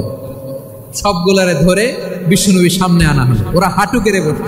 বিশ্বনবী বললেন, তোমাদের মধ্যে কে যেন ব্যঙ্গ করে আজান দিচ্ছিল, তার গলাটা বড় উঁচু, গলার বেসটা বড় মজবুত, মেলোডিয়াস, সুমধুর কণ্ঠ। কে? আবু মাহজুরা বলে, আমার বন্ধুরা সবাই আমার দিকে আঙ্গুল দেখায়, আমি পড়ে গেছি বিপদে। রাসূল সাল্লাল্লাহু আলাইহি ওয়াসাল্লাম বাকি অমুসলিম তরুণদেরকে ছেড়ে দিলেন, বললেন তোমরা যাও। এবার আবু মাহজুরারে পাইছে। আবু মাহজুরার চুলের মধ্যে হাত দিলেন বিশ্বনবী, মাথায় হাত দিয়ে বললেন, এবার আজান দাও দেখি। আবু মাহজুরা বলে, আমি তো আজান দিতে জানি না, কারণ আমি তো বেলালেরটা শুইনা দিছি, আমার তো মুখস্থ নাই, আমি তো আজান দিতে জানি না। বিশ্বনবী বললেন, জানো না? তাহলে আসো, আমি তোমারে শিখাই দেই। সুবহানাল্লাহ বলেন। আবু মাহজুরা হাঁটু গেড়ে বসে, বিশ্বনবীর মুবারক হাত আবু মাহজুরার চুলের মধ্যে। বিশ্বনবী আজানের মুআল্লিম আবু মাহজুরাকে বলতেছে, ঠিক আছে তোমারে শিখাই দিচ্ছি, আমি যা যা বলবো আমার সাথে সাথে বলো, পারবা? আবু মাহজুরা বলে, পারবো। বিশ্বনবী আজান দিচ্ছেন, মাথায় হাত দিয়ে আল্লাহু আকবার,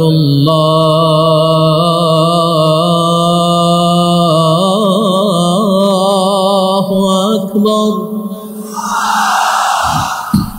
আবু মাহজুরা এই বাক্যটা পড়লেন। বিশ্বনবী দ্বিতীয় বাক্য পড়তে আরম্ভ করলেন, আল্লাহু আকবার, আল্লাহু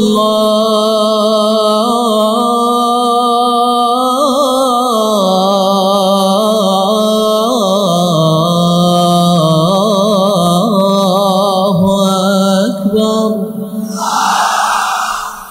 আবু মাহজুরা এই বাক্যটাও বললেন। বিশ্বনবী আবু মাহজুরার মাথার মধ্যে হাত দিয়ে তৃতীয় বাক্য বললেন, আশহাদু আল্লা ইলাহা ইল্লাল্লাহ,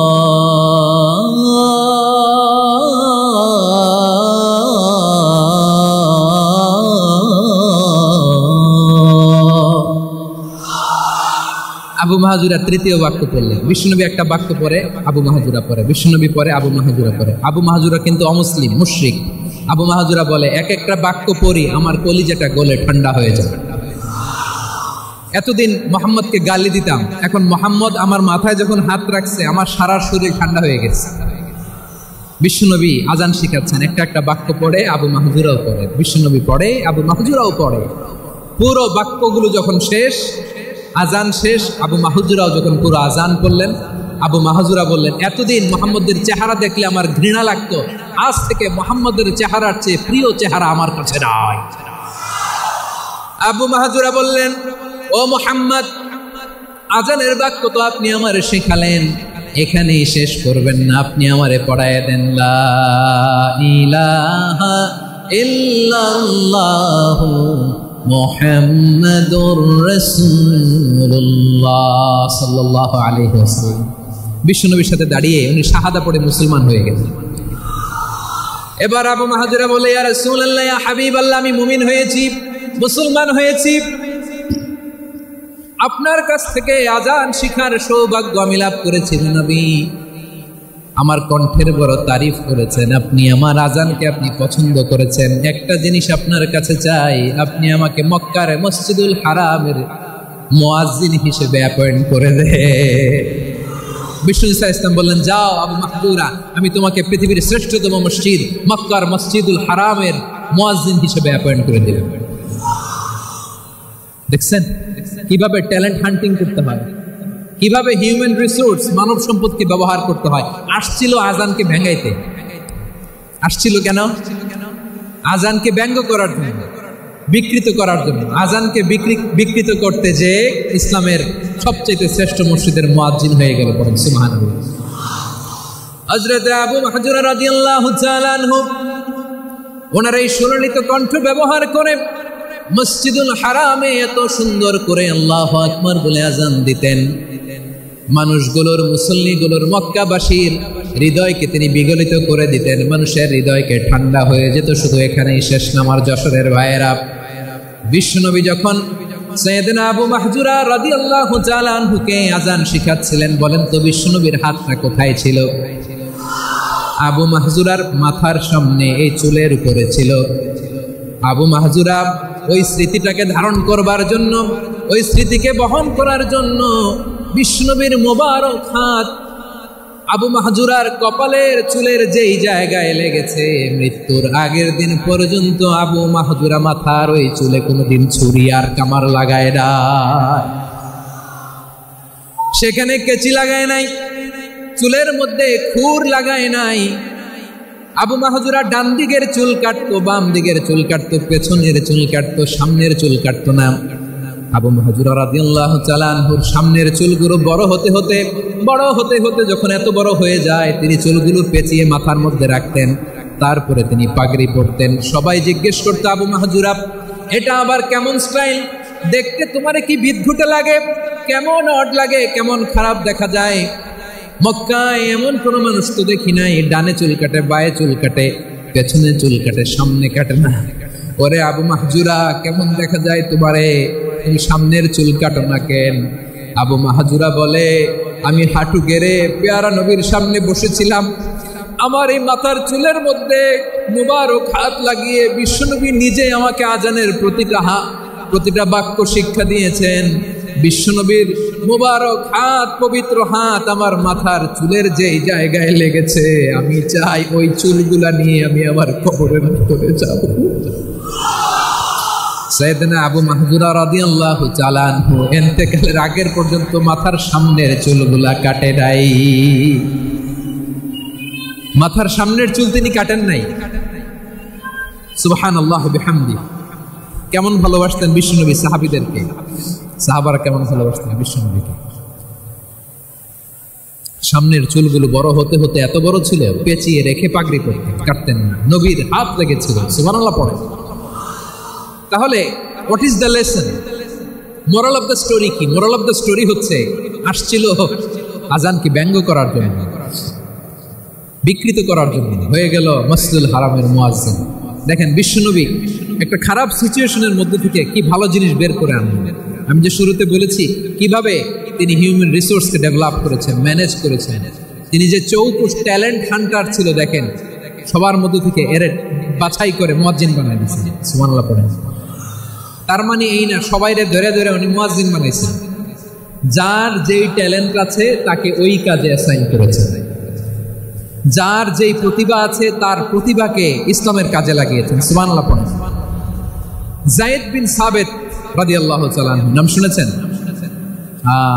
যশোর কথা বেরোয় না। যদি জায়গায় সালমান খানের নাম শুনছেন, সবাই হাত তুলবে, জি হুজুর শুনছি, মানে সব দেখা শেষ। সালমান খান, আমির খান, অমুক খান, সব খান মুখস্থ, কিন্তু যায়েদ বিন সাবিতের নাম মুখস্থ নাই মুসলমানদের। যে সাহাবী মাথার সামনের চুল কাটে নাই, মসজিদুল হারামের মুয়াজ্জিন বানাইছেন বিশ্বনবী, সাহাবীর নাম কি? খায়া ফেলেছ, স্লোগানের সাথে খায়া ফেলেছ। আবু মাহজুরা। কি নাম? আবু মাহজুরা আল জুমাহি রাদিয়াল্লাহু তাআলা আনহু। এই নামটা আজকে নিয়ে যাইতে হবে যশোর। আবু মাহজুরা রাদিয়াল্লাহু তাআলা আনহু। 2 নম্বরে বলছিলাম যায়েদ বিন সাবিত রাদিয়াল্লাহু তাআলা আনহু। বিশ্বনবী দেখলেন মদিনার এই আনসারী সাহাবী হাইলি ট্যালেন্টেড, ইন্টেলেকচুয়াল, মেরিটোরিয়াস, জ্ঞানের প্রতি তার আকর্ষণ, মারাত্মক আকর্ষণ। বিশ্বনবী তাকে দায়িত্ব দিলেন, কোরআন যা নাজিল হয় তুমি লিখো, কাতিবুল ওহী বানায় দিলেন। সুবহানাল্লাহ। যায়েদ বিন সাবিতের আবার আযান শিখেন না, কারণ তার মধ্যে বিশ্বনবী প্রতিভা দেখেছেন, একাডেমিক প্রতিভা। বিশ্বনবীর একাডেমিক প্রজেক্টগুলো তিনি হ্যান্ডেল করতেন। যায়েদ বিন সাবিত ছিল বিশ্বনবীর ব্যক্তিগত সচিব। কি ছিল? ব্যক্তিগত সচিব। বোঝেন নাই? বিশ্বনবীর ব্যক্তিগত সচিব এবং দোভাষী। কিছু লিখে দিলে এটার অর্থ বিশ্বনবীরে বুঝায় দিতেন, আবার কাছে কিছু লিখতে হলে তিনি লিখে দিতেন। বিশ্বনবী একদিন বললেন, ইন্নী ওয়াল্লাহি মা আমানু ইয়াহুদা আলা কিতাব। যে চিঠি পাঠায় অর্থ তো বুঝি না, আরে কাইনে অর্থ করা লাগে। আবার ইহুদিদের কাছে কিছু লিখে পাঠাইতে চাইলে আমরা তো লিখতে পারি না, ইহুদিরে দিয়ে লেখা লাগে। ওরা যে পয়রা শোনায় লিখে দেয়, আমি ওদের বিশ্বাস করি না, আমার নিজের একজন লোক দরকার। বিশ্বনবী এই যায়েদ বিন সাবিতকে চুজ করলেন ল্যাঙ্গুয়েজের জন্য। উনি বললেন, যায়েদ, তোমার সফট স্কিলকে ডেভেলপ করতে হবে, তুমি হিব্রু ল্যাঙ্গুয়েজ শিখে ফেলো। যায়েদ বিন সাবিত বলল, বিশ্বনবীর মোটিভেশন আর ইন্সপিরেশন পেয়ে আমি 15 দিনে ইহুদিদের এই হিব্রু ল্যাঙ্গুয়েজ শিখে ফেললাম। শুধু শিখে ফেললাম না, হাত্তা হাদিকতু, even I became master in the language. এই ভাষা আমি পারদর্শী হয়ে গেলাম। এরপরে ইহুদিরা চিঠি লিখে পাঠালে আর কোনো ইহুদি ডাকা লাগতো না, আমি নবীর এটার অর্থ শুনে পরে বুঝাই দিতাম। আবার ইহুদিদের কাছে চিঠি লেখা লাগলে আমি যায়েদ বিন সাবিত চিঠি লিখে দিতাম। সুবহানাল্লাহ। দেখেন, এত সাহাবীর মধ্য থেকে বিশ্বনবীর একাডেমিক প্রজেক্ট, ব্যক্তিগত সচিব, দোভাষী হিসেবে তিনি যায়েদ বিন সাবিতের মতো তরুণকে নির্বাচিত করেছেন।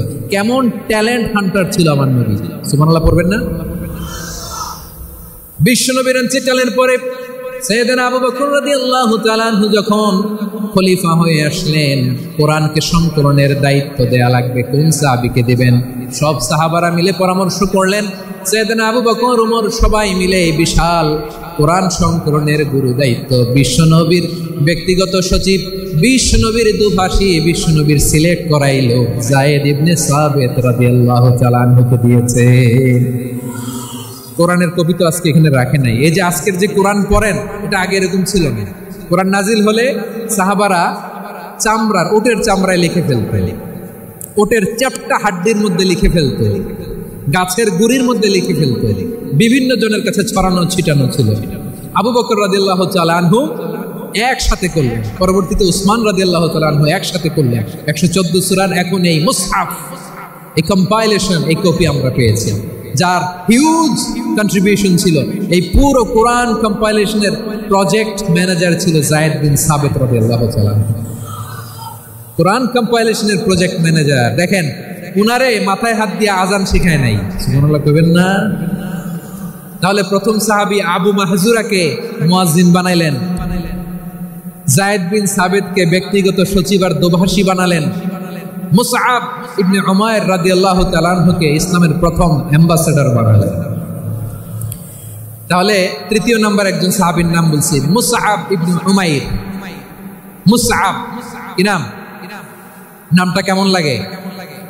এই কয়েকজনের ভাল লাগে, বাকিদের ভাল লাগে না? ভাল লাগে? এই এই আর কয়েকটা মিনিট দেওয়া যাবে না আমাকে আল্লাহর রাস্তে? হ্যাঁ, ঠিক আছে। আমি তোমাদেরকে ভালোবাসা দেখাবো, দোয়া করবো, যদি চুপ থাকো, একেবারে চুপ, কষ্ট সহ্য করো, বাকিরে যা সওয়াব পাবে তোমরা ডবল পাবা, যেহেতু কষ্ট বেশি, কিন্তু চুপ। 3 নম্বর সাহাবীর নাম মুসআব। এই ধাক্কাধাক্কি কেন? ধাক্কাধাক্কি কেন রে ভাই? না না না, এরকম হইলে আসবো না যশোর, আমি আর আসবো না। হয় পিছনে চলে যাও, নাহলে চুপ, ধাক্কাধাক্কি নেই। 3 নম্বর সাহাবীর নাম মুসআব। কি নাম? He was the first ambassador in Islam. ইসলামের প্রথম ডিপ্লোম্যাট, প্রথম কূটনৈতিক, ইসলামের প্রথম কূটনৈতিক, ইসলামের প্রথম ডিপ্লোম্যাট, প্রথম অ্যাম্বাসেডর মুসআব ইবনে উমাইর। মক্কার তরুণ যুবক, উনি পারফিউম লাগাইলে মানুষ দেখলেই বুঝতো এটা মুসআব লাগাইছে। এমন ড্যাশিং ফেসের ছিল, এমন স্মার্ট ড্যাশিং ফেস, এমন পার্সোনালিটির মানুষ ছিলেন মুসআব রাদিয়াল্লাহু তাআলা। কারণ যিনি ইসলামের স্পোকম্যান হবেন, মুখপাত্র হবেন, তার স্মার্ট হওয়ার দরকার আছে না নাই? আকাবার প্রথম শপথ যখন হলো, তাদের সাথে বিষ্ণু ঈসা ইসলাম মদিনাতে একজন মুখপাত্র পাঠালেন, ডিপ্লোম্যাটকে পাঠালেন, অ্যাম্বাসেডর অফ ইসলাম। তিনি হচ্ছেন মুসআব ইবনে উমাইর। পড়েন সুবহানাল্লাহ।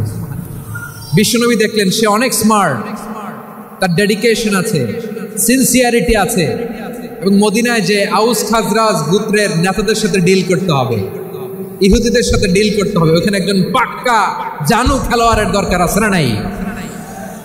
মুসআব ইবনে উমাইর রাদিয়াল্লাহু তাআলা আনহু, ওনাকে বিষ্ণু ঈসা ইসলাম চুজ করলেন।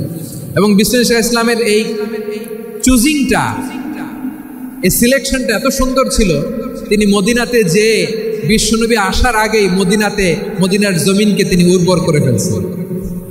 প্রতিটা ঘরে ঘরে কালিমার দাওয়াত তিনি পৌঁছায় দিয়েছেন। জুমার বিধান নাজিল হয়েছে, কিন্তু মক্কায় পরিবেশ নাই জুমা পালনের। বিষ্ণু ঈসা ইসলাম একজনকে দিয়ে খবর পাঠালেন, যাও মদিনায় মুসাবকে যে বলো, মুসাব তো আমার শিক্ষক, আমার স্পোকম্যান, মদিনাতে যেন তারা জুমা কায়েম করে। বিশ্বনবীর আগেই মুসআব মদিনার মুসলিমদেরকে নিয়ে মদিনায় প্রথম জুমা কায়েম করে ফেলছে। সুবহানাল্লাহ। ডিপ্লোম্যাটদের কেমন হইতে হয়, অ্যাম্বাসেডারের কেমন হইতে হয়, মুসআব রাদিয়াল্লাহু তাআলা আনহুর কাছ থেকে শিখেন। মুসআব নামটা কেমন লাগে? যশোর যাদের সন্তান হবে, ছেলে সন্তান, আমার রাস্তায় পাইলে সবাই জিজ্ঞেস করে, হুজুর একটা নাম দেন, আমার ছেলে হবে। যশোরবাসীর জন্য আমি একটা নাম দিয়ে দিলাম, নাম রাখতে হবে মুসআব। কি নাম? নামটা যাদের ভাল লাগে, ছেলে সন্তান অনাগত আসবে, মনে চাইলে নাম রেখে দিবেন মুসআব রাদিয়াল্লাহু তাআলা আনহুর নাম মুসআব। তাহলে মুসআব রাদিয়াল্লাহু তাআলা আনহুকে বিশ্বনবী ল্যাঙ্গুয়েজ শিখান নাই, সফট স্কিল শিখান নাই। যায়েদ রাদিয়াল্লাহু তিনি হিব্রু ল্যাঙ্গুয়েজ শিখেছেন, সুরিয়ানি শিখেছেন, কিন্তু মুসআবকে তিনি বানিয়েছেন the spokesman of Islam, the first diplomat, the ambassador of Islam. সুবহানাল্লাহ পড়বেন না? আব্দুল্লাহ ইবনে আব্বাস রাদিয়াল্লাহু তাআলা আনহু, বিশ্বনবীর কাজিন, চাচাতো ভাই। আবার মাইমুনা রাদিয়াল্লাহু তাআলা আনহু, মাইমুনা নবীর স্ত্রী, তিনি ছিলেন আব্দুল্লাহর আপন খালা। তো নবীর বউ যদি উনার খালা হয়, নবী তার কি? বুঝে নাই, নবী তার কি? খালু। তাহলে সম্পর্ক অনেক গভীর, কাজিন আবার খালু, ছোট্ট মানুষ, তাই রাতে মাঝে মাঝে ঘরে থাকতো। বিশ্বনবী দেখলেন আব্দুল্লাহ যেহেতু আমার ঘরে ঢুকতে পারে, আব্দুল্লাহরে এই উম্মতের বড় শিক্ষাবিদ বানাইতে হবে। কথা বোঝে নাই?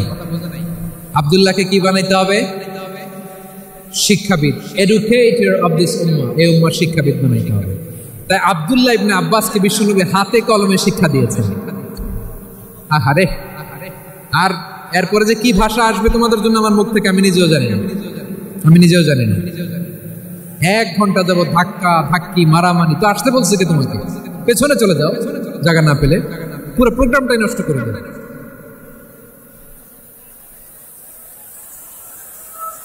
জি, আমার দিকে তাকান, আমি শেষ করে দিচ্ছি। হবে না, ইন্টেলেকচুয়াল আলোচনা এখানে হবে না, আমি বুঝতে পারছি, শেষ করে দিচ্ছি।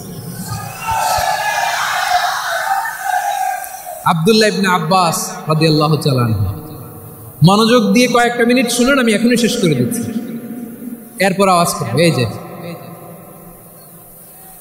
এগুলো কি আমি বুঝলাম না। আমি বললাম না সব করা যাবে, বসে যাও, শুয়ে যাও, চলে যাও, আওয়াজ করা যাবে না। অন্যকে বসো এটাও বলার দরকার নেই, জাস্ট এদিকে তাকাও। আল্লাহ।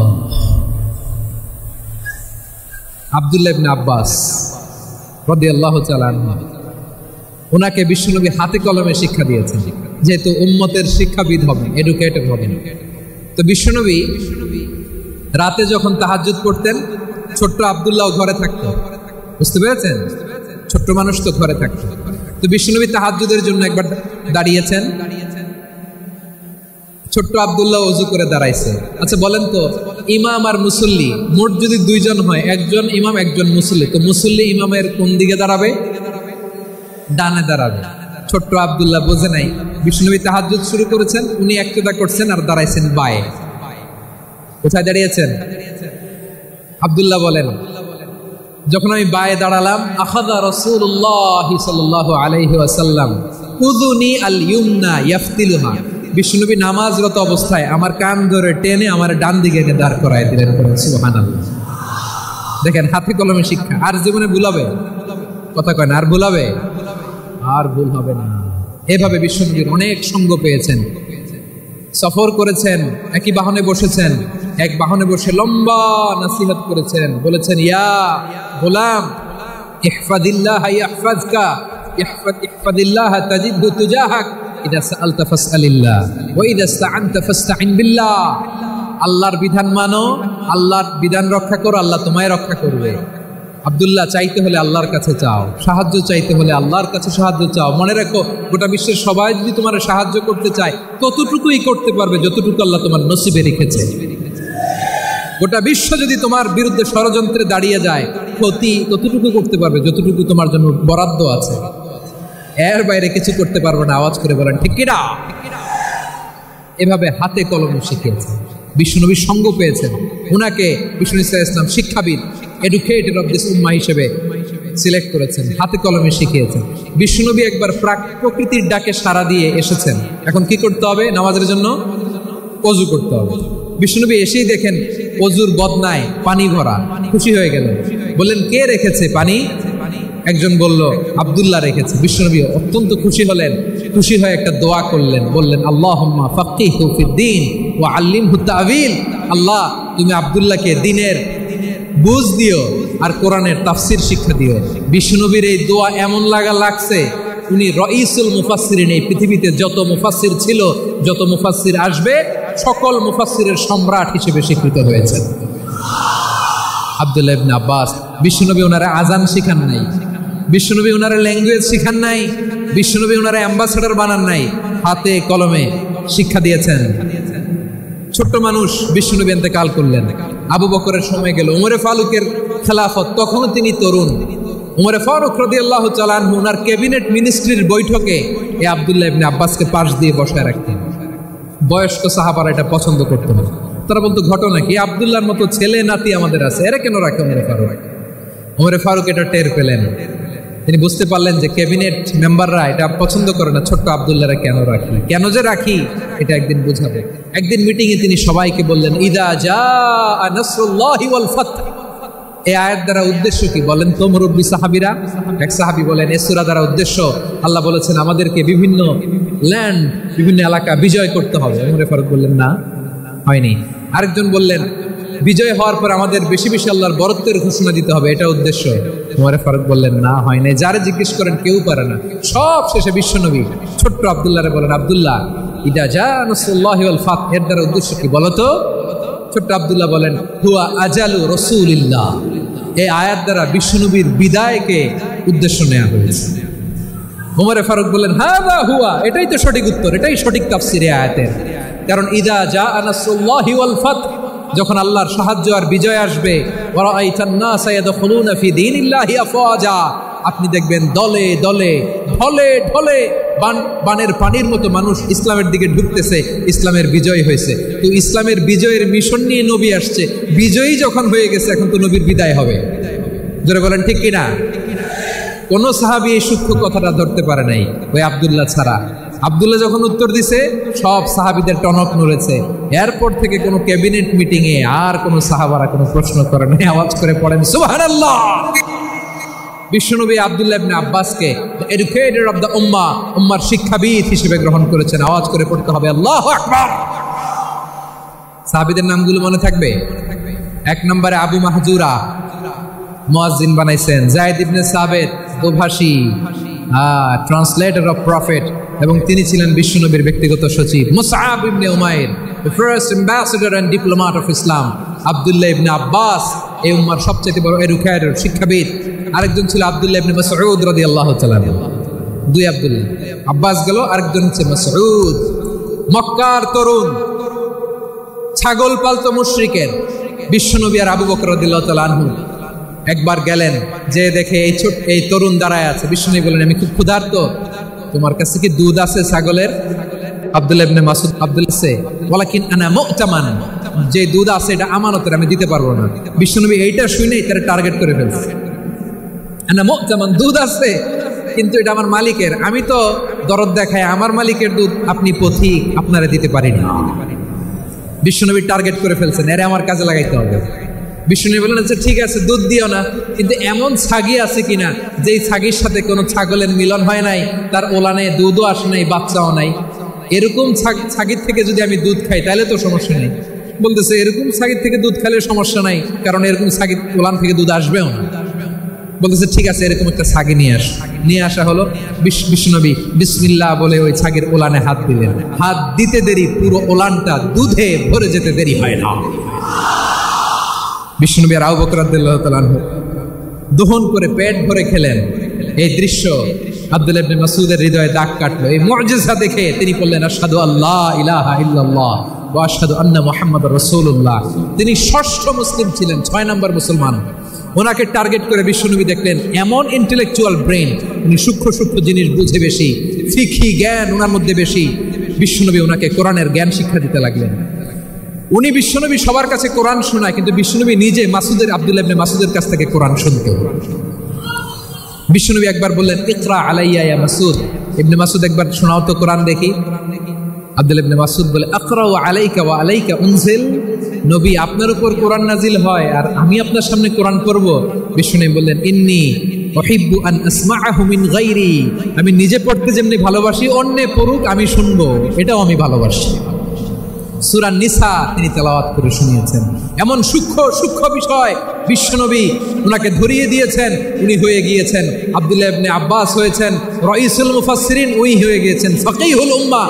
ওনার চাইতে বড় ফকি এই পৃথিবী আর দেখবে না। চিল্লায় বলেন সুবহানাল্লাহ। উনি বলতেন ওয়াল্লাহি ওয়াল্লাহি ইল্লাযী লা ইলাহা গায়রু মা উনজিলাত সূরাতুন মা উনজিলাত সূরাতুন ইল্লা ওয়া আনা আ'লামু হাইনা উনজিলাত ওয়া ফীমা উনজিলাত। বিশ্বনবী এমন ভাবে কোরআনের দার্স আমাকে দিয়েছেন, কোরআনে যত সূরা নাজিল হয়েছে, যেখানে নাজিল হোক না কেন আমি জানি এটা কোথায় নাজিল হয়েছে এবং কোন প্রেক্ষাপটে নাজিল হয়েছে। এমন একটা সূরা নাই যে সূরার কোথায় নাজিল হয়েছে আমি মাসুদের জানা নাই, কোন প্রেক্ষাপটে নাজিল হয়েছে আমার জানা নাই। এরকম ঘটবে না। চিল্লায় বলেন আল্লাহু আকবার। আব্দুল্লাহ ইবনে মাসউদ রাদিয়াল্লাহু তাআলা আনহু উমরে ফারুকের সময় কুফার চিফ জাস্টিস ছিলেন। কুফা নগরীর চিফ জাস্টিস বুঝেন নাই? বিচারপতি। কি ছিলেন? সবাই বলে নাই কি ছিলেন? বিচারপতি ছিলেন। এবং ওনার যে ফিকহি জ্ঞানের ধারা, এটাই আলকামা, ইব্রাহিম আন-নাখঈ, হাম্মাদ ইবনে সুলাইমান হয়ে ইমাম আবু হানিফা পর্যন্ত পৌঁছেছে। এবং ওনার ফিকহি জ্ঞানের ধারাই হানাফি মাযহাবে অ্যাকসেপ্ট হয়েছে। আজও এগুলো হানাফি মাযহাবে চর্চিত হয়। হানাফি মাযহাবের সব ফিক আব্দুল্লাহ ইবনে মাসউদের ফিকহি জ্ঞানের ধারা থেকে নেওয়া হয়েছে। চিল্লায় পড়েন সুবহানাল্লাহ। তাহলে উনাকে বিশ্বনবী বানিয়েছেন জুরিস্ট, আইনবিদ, ফকিহ। উনারে আজান শিখান নাই। হিউম্যান রিসোর্স ডেভেলপমেন্ট কিভাবে করবেন, মানব সম্পদের উন্নয়ন কিভাবে করতে হয়, কিভাবে যার যেখানে প্রতিভা কাজে লাগাতে হয় উনি দেখিয়েছেন। সুবহানাল্লাহ পড়বেন না? খালিদ বিন ওয়ালিদ নাম শুনছেন? কে কে শোনেন নাই হাত তোলেন। কি ছিলেন? বীর যোদ্ধা ছিলেন খালিদ বিন ওয়ালিদ। কিন্তু তিনি ইসলাম ধর্ম গ্রহণ করেছেন অনেক দেরিতে, 8ম হিজরিতে। তার মানে 8ম হিজরির আগে উনি মুশরিকদের পক্ষে লড়াই করেছেন। উনার হাতে কত মুসলিম সাহাবী যে নিহত হয়েছে হিসাব নেই। বিষ্ণুনবী টার্গেট করে রাখছে, তুমি আমাদের মুসলিমদের এত ক্ষতি করলা, তুমি যখন মুসলমান হবা তোমারে দিয়ে আমি এমন কাম করাবো যে এটা আর কেউ করতে পারবে না। সুবহানাল্লাহ নাই? যশোর ক্লান্ত হয়ে গেছে।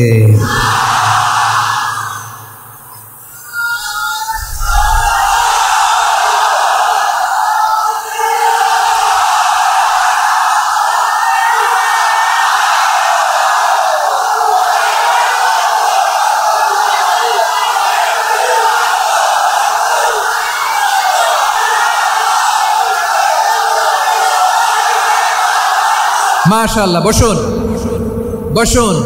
বসুন। খালিদ বিন ওয়ালিদ রাদিয়াল্লাহু তাআলা 8ম হিজরিতে মুসলিম হয়েছেন, মক্কা বিজয়ের আগে। তো মক্কা বিজয়ের আগে যখন মুসলিম হয়েছেন, এর আগে কি করছেন? কাফিরদের সাথে যুদ্ধ করেছেন। উনি উহুদের যুদ্ধে মুসলমানদের যে পরাজয় ভাব, কঠিন পরিস্থিতির মুখোমুখি ওনার কারণে পিছন থেকে এমন অতর্কিত আক্রমণ করেছেন, মুসলমানদেরকে কচুকাটা করেছেন। 8ম হিজরিতে আল্লাহ তাআলা হেদায়েতের নূর দিয়ে ওনার হৃদয়টাকে উজালা করে দিলেন। লা ইলাহা এটা এমন বাণী যার হৃদয়ে একবার টাচ খাবে, এইটা থেকে সে আর পালিয়ে বেড়াতে পারে। ঝিনুকের ভেতর লুকিয়ে থাকে যেমন মতি, ঝিনুকের ভেতর লুকিয়ে থাকে যেমন মতি, কলমা শাহাদাতে আছে আল্লাহর জ্যোতি, কলমা শাহাদাতে আছে আল্লাহর জ্যোতি। ঠিক কিনা বলেন? মক্কা বিজয়ের আগে মুসলিম হলেন, হওয়ার পরে বিশ্বনবীর টার্গেট ফুলফিল হলো। ওই যে টার্গেট করে রেখেছেন আর দোয়া করেছেন, খালিদ বিন ওয়ালিদ যদি মুসলিম হয় তাকে আমি মিলিটারি চিফ বানাবো। ওনাকে আজান শিখান নাই, ওনারে কান ধইরা নামাজের এই মাথা থেকে ওই মাথা আনান নাই, ফিকহি কোরআনের সূক্ষ্ম তাফসীর ওনারে শিখান নাই, অ্যাম্বাসেডর বানান নাই। বিষ্ণু ইসলাম ওনাকে সামরিক অভিযানে প্রেরণ করেছেন। সামরিক অভিযানে তিনি প্রেরণ করেছেন।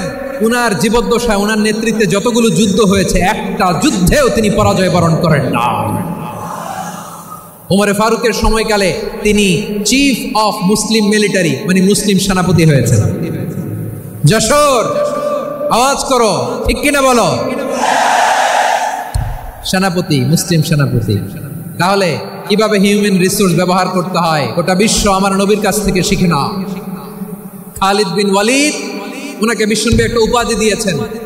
উপাধিটা হচ্ছে সাইফুল্লাহিল মাসলুল, আল্লাহর নাঙ্গা তরবারি, আল্লাহর খোলা তরবারি, দ্য ওপেন সোর্ড অফ আল্লাহ। খালিদ বিন ওয়ালিদ মুসলিম সেনাপতি। হাসান বিন সাবেত নাম শুনছেন? দেখি উনি কি ছিল বলেন। রাসূলের সভা কবি, কালচারাল হিজিমনিকে ডিফিট করার জন্য। উনি ভালো অস্ত্র চালানো জানতেন না, ওই কাজে উনি যেতেন না। ওনার ছিল কাব্য প্রতিভা। কাব্য প্রতিভা, কাফিররা কবিতা দিয়ে নবীকে গালি দিত। বিশ্বনবী বলতেন, ইয়া হাসান আজিব আন রাসূলিল্লাহ, তুমি নবীর হয়ে কাফেরদের এই কথাগুলোর জবাব দাও। বিশ্বনবীর একটা মিম্বার ছিল। বিশ্বনবীর মিম্বারের পাশাপাশি মসজিদে নববীতে এই হাসান বিন সাবেতের জন্য বিশ্বনবী একটা স্পেশাল মিম্বার বানিয়ে দিয়েছে। এখান থেকে তুমি জবাব দাও। এবং বিশ্বনবী বলেছেন, আল্লাহুম্মা আইয়িদহু বিরূহিল কুদুস। আল্লাহ, হাসান আমার পক্ষে জবাব দেয়, তুমি জিব্রাইল মারফত তাকে সাহায্য পাঠাইয়া দিও। রাসূল সাল্লাল্লাহু আলাইহি ওয়াসাল্লামের সভা কবি, the poet of the prophet, নবীর কবি। উনি কবিতা দিয়ে এমন উচ্চাঙ্গের ভাষায় কবিতা দিয়ে তিনি জবাব দিতেন, কাফিরদের গা শিহরে যেত, তাদের হৃদয়ে আগুন ধরে যেত। তাহলে এরকম কবিরও দরকার আছে না নাই? এখন যাকে আল্লাহ দিছে কাব্য প্রতিভা, এরা যদি আপনি যুদ্ধের ময়দানে পাঠান হবে? যারে দিছে সুরেলা গলা, এরা যদি অ্যাম্বাসেডর বানান হবে না। হাসান বিন সাবেত ছিলেন বিষ্ণু ইসলামের কবি। হুযায়ফা ইবনুল ইয়ামান বিশ্বনবীর গোয়েন্দা বিভাগের প্রধান। কিসের প্রধান? হুযায়ফা ইবনুল ইয়ামান। ওনার ছিল ডিটেকটিভ মাইন্ড, ডিটেকটিভ মাইন্ড, গোয়েন্দা বিভাগের প্রধান। এবং উনি হচ্ছেন সাহিবু সিররি রাসূলিল্লাহ, রাসূল সাল্লাল্লাহু আলাইহি ওয়াসাল্লামের গোপন তথ্যের ধারক বাহক। নবীর যেই কথা কেউ জানে না, সব হুযায়ফার পেটের ভিতরে ছিল। সুবহানাল্লাহ পড়ে। মদিনার যত ইহুদিদের একটা লিস্ট ছিল, এই লিস্ট শুধু দুইজন জানতো, বিশ্বনবী আর হুযায়ফা। সুবহানাল্লাহ পড়বেন না? তাহলে ওনাকে কোন দায়িত্ব দিছে? কোন বিভাগ? যশোর আওয়াজ করো, কোন বিভাগ? গোয়েন্দা বিভাগের হেড ছিল। খন্দকের যুদ্ধে প্রচন্ড আজকের মতো শৈত্য প্রবাহ, মাটি খনন করতে করতে সাহাবীদের পেটে ক্ষুধা নাই, দাঁড়াইতে পারে না নামাজের জন্য, এত ক্লান্ত, ক্ষুধা, ক্লান্ত, শ্রান্ত। বিষ্ণুই বললেন, কে আছো? এই কঠিন শীত, এই ভয় আর ক্ষুধার মধ্যেও খন্দকের পরীক্ষার টপকে শত্রু শিবিরে যে আমাকে তথ্য দিবা, কে আছে? কারো গায়ে শক্তিই নাই যে দাঁড়াবে, কেউ দাঁড়ায় না। বিশ্বনবী তখন নিজে হুযায়ফাকে ডাক দিলেন, হুযায়ফা, যে আমাকে আজকে শত্রু শিবিরের তথ্য এনে দিবে, সে জান্নাতে আমার মোরাফাকে আমার সঙ্গী হবে। হুযায়ফা রাদিয়াল্লাহু ইবনুল ইয়ামান জীবনের ঝুঁকি নিয়ে এই ক্ষুধা, শৈত্য প্রবাহ, কোল্ড ওয়েভসকে উপেক্ষা করে পরীক্ষা টপকে শত্রু শিবিরে যে সবার কথাগুলো চুপে চুপে শুনে বিশ্বনবীর দরবারে এসে গোয়েন্দাদের মতো তথ্য সরবরাহ করেছে। বিশ্বনবীর গোয়েন্দা বিভাগের প্রধান হুযায়ফা ইবনুল ইয়ামান ইন্টেলিজেন্স বিভাগ চালাতেন। মুনাফিকদের নাম ওনার কাছে ছিল। মুআয ইবনে জাবাল মদিনা রাষ্ট্রের সবচেয়ে সিনিয়র আমলা ছিলেন। আমলাতন্ত্র চিনেন তো? প্রশাসনিক কাজ যারা চালায়, অ্যাডমিনিস্ট্রেশন বোঝেন না? The department of administration. মদিনার রাষ্ট্রের সিনিয়র আমলা মুআয ইবনে জাবাল মুতাখাসসিসুন ফিল হালাল ওয়াল হারাম, হালাল হারামের স্পেশালিস্ট ছিলেন। বিশ্বনবী উনাকে ইয়ামানের গভর্নর করে পাঠাইছেন। বলেছেন ইন্নাকা তা'তি কওমান আহলা কিতাব, এমন গোষ্ঠীর কাছে যাবা যারা ইহুদি নাসারা, আগে শাহাদা পড়লে এরপরে নামাজের দাওয়াত দিও, নামাজ পড়লে যাকাতের দাওয়াত দিও। গভর্নরের অ্যাটিটিউড যেমন থাকে তেমন অ্যাটিটিউড ধরে রেখে সুবহানাল্লাহ পড়েন। তাহলে মুআয ইবনে জাবালকে দিয়ে বিশ্বনবী কবিতা লেখায় নাই, চিঠি লেখায় নাই, আজান দেওয়ায় নাই। সুবহানাল্লাহ পড়বেন না? সব শেষ সাহাবী বলি আবু হুরায়রা রাদিয়াল্লাহু তাআলা আনহু, নাম শুনছেন? বিড়ালের বাবা। কি করতেন? খালি হাদিস মুখস্থ করতেন। উনি বলতেন আলজামু রাসূলুল্লাহ আলা মিলই বাতনি, আমার শুধু পেটের ক্ষুধার বন্দোবস্ত হইলে আমি নবীর সঙ্গ ছাড়তাম না। আমার আনসার সাহাবারা ক্ষেত খামারের কাজ করতো, আমার মুহাজির সাহাবারা ব্যবসা করতো, আর আমি নবীর সাথে সাথে থাকতাম। শুধু সকাল বিকাল দুই বেলা যদি আমার খাবারের বন্দোবস্ত হয় আমি আর নবীর লক ছাড়ি না। সুবহানাল্লাহ কইবেন না? 5374টা হাদিস তিনি বর্ণনা করেছেন। সবচেয়ে বেশি হাদিস বর্ণনাকারী সাহাবী। হাদিস প্রিজার্ভেশনের কাজে বিশ্বনবী ওনাকে কাজে লাগিয়েছেন। উনি একদিন বলেন ইয়া রাসূলুল্লাহ আসমাউ মিনকা কাসীরান ফালা আহফাজু, নবী অনেক কথা শুনি আমার মনে থাকে না। বিষ্ণু বললেন তাই? উবসুত রিদাক, তোমার চাদরটা বিছাও। আবু হুরায়রা বিছালেন, বিশ্বনবী হাত বুলায় দিলেন, এরপরে অনেক হাদিস বর্ণনা করলেন। আবু হুরায়রা বলে তারপর থেকে বিশ্বনবী যাই বর্ণনা করে আমি শুনি আর একটাও ভুলি না। এখন সুবহানাল্লাহ। বিশ্বনবী ওনাকে হাদিস প্রিজার্ভেশন, নবীর এই যে লক্ষ্য হাদিস প্রিজার্ভেশনের এই দায়িত্ব দিয়েছেন সাইয়েদনা আবু হুরায়রা রাদিয়াল্লাহু তাআলা আনহু। প্রিয় ভাইরা, তাহলে 10 জন সাহাবীর কথা যে বললাম, আপনারা কি খেয়াল করেছেন কত বড় ট্যালেন্ট হান্টার, চৌকস ট্যালেন্ট হান্টার ছিল আমার নবী। এক একজনের এক এক ট্যালেন্ট, এক এক কাজে অ্যাসাইন করেছেন, এক একজনকে এক এক দায়িত্ব দিয়েছেন, এক একজনের প্রতিভাকে এক একভাবে বিকশিত হওয়ার সুযোগ দিয়েছেন। আওয়াজ করে বলেন ঠিক কি না? এখন আমার পর্দার আড়ালে আমার মায়েরা বলবে এতগুলো পুরুষ সাহাবীর কথা বললো, নারী সাহাবীরা কি কিছু করে না? হ্যাঁ, একজন নারী সাহাবীর কথা বলে মোনাজাত হবে, দোয়া ছাড়া কেউ যাব না। রুফাইদা আল আসলামিয়া রাদিয়াল্লাহু তাআলা আনহা, ওনার বাবার নাম সাআদ আল আসলামি। বিশ্বনবী কি খেয়াল করলেন দেখেন, সাআদ ছিল মদিনার বড় ডাক্তার। এই নারী সাহাবী রুফাইদা বাবার কাছ থেকে চিকিৎসা বিদ্যা শিখেছেন। যখন শিখছে বিশ্বনবী দেখলেন আমার তো প্রতি সপ্তাহে সপ্তাহে যুদ্ধে আহত সাহাবীদের সেবা দিবে কে? বিশ্বনবী রুফাইদাকে বললেন রুফাইদা তুমি মসজিদে নববীর পাশে একটা মেডিকেল ক্যাম্প করো। এই যে সাকিনা আদ্দিন মেডিকেলের আমার ছাত্রী বন্ধুরা শুনে রাখো, তোমাদের আইকন হচ্ছে রুফাইদা আল আসলামিয়া। বিশ্বনবীর ডিরেকশন অনুযায়ী তিনি মসজিদে নববীর পাশে একটা মেডিকেল ক্যাম্প করলেন এবং আহত সাহাবাদের চিকিৎসা উনি ওনার টিম নিয়ে দিতেন। বিশ্বনবীর পরামর্শে উনি আনসারি এবং মুহাজির মহিলা সাহাবীদেরকে নিয়ে একটা স্পেশাল মেডিকেল টিম গঠন করলেন। খায়বার যুদ্ধে 7ম হিজরিতে যখন বিশ্বনবী যায় উনি ওনার টিম নিয়ে আসলেন, বললেন ইয়া রাসূলুল্লাহ আমরা তো তলোয়ার চালাতে পারি না, আমরা তো তীর মারতে পারি না, আপনি যদি অনুমতি দেন খায়বার অভিযানে আমি আমার টিম নিয়ে মেডিকেল টিমের সেবাটা সার্ভিসটা দিতে চাই। পড়েন সুবহানাল্লাহ। বিশ্বনবী অনুমতি দিলেন, যোদ্ধা সাহাবীদের সাথে রুফাইদা আল আসলামিয়া উনিও মেডিকেল টিম নিয়ে অগ্রসর হলেন। খায়বারের প্রতিটা আহত ইনজুর্ড সাহাবী যারা ইনজুরি শিকার হয়েছেন সবাই রুফাইদা আল আসলামিয়ার এই মেডিকেল ক্যাম্প থেকে চিকিৎসা সহায়তা পেয়েছেন। সুবহানাল্লাহ পড়েন। দেখেন কিভাবে বিশ্বনবী ট্যালেন্ট বাছাই করতেন, আপনি অবাক হবেন।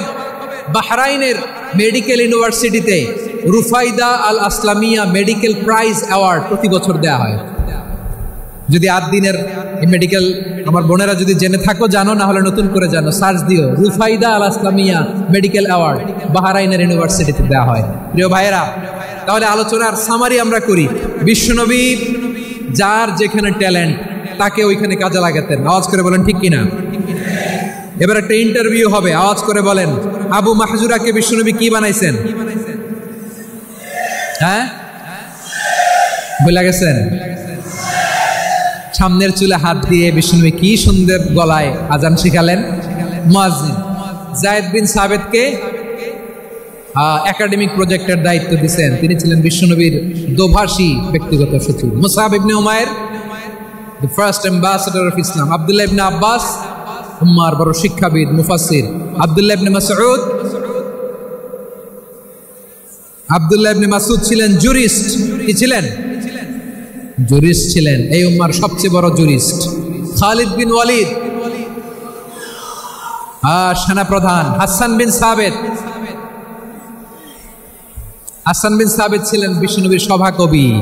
কি ছিলেন? বিশ্বনবীর সভাকবি ছিলেন। এরপরে হুযায়ফা ইবনুল ইয়ামান কি ছিলেন? গোয়েন্দা বিভাগের প্রধান। মুআয ইবনে জাবাল কি ছিলেন?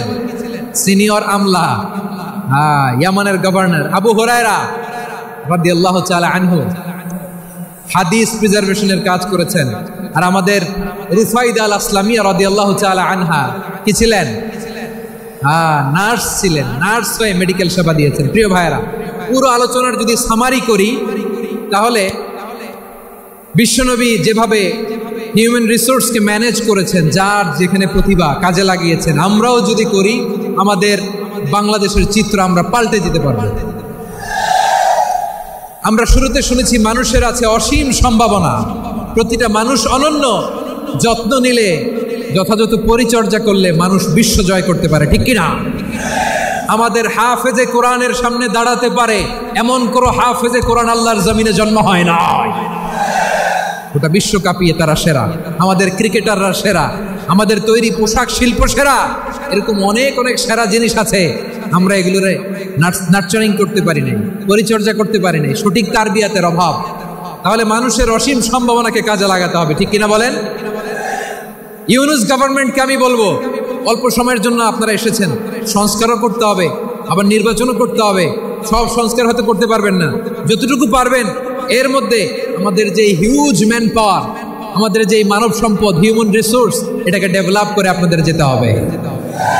যেটা পারবেন না সেটাকে পরবর্তী নির্বাচিত গভর্নমেন্টের কাছে রেখে যেতে হবে, যে তারা যেন করে, তাদের কাছে আপনারা এটা রেখে যাবেন। তাহলে মানুষ চাইলে বিশ্ব জয় করতে পারে। আর মানুষকে হারাতে পারে কেউ? জোরে বলো যশোর, মানুষকে হারাতে পারে কেউ? আল্লাহ আমাদেরকে জনসংখ্যা দিয়েছেন প্রিয় ভাইয়েরা। এই জনসংখ্যা অনেক বড় সম্পদ, এটা আমাদের জন্য অভিশাপ নয়, আশীর্বাদ।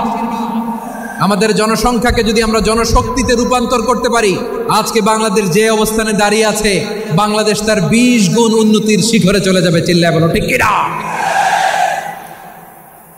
আমাদের শ্রমিক ভাইয়েরা বাইরে কাজ করে, আমাদের শ্রমজীবী ভাইয়েরা, প্রবাসীরা, তাদের ব্যাপারে গুরুত্ব দিতে হবে।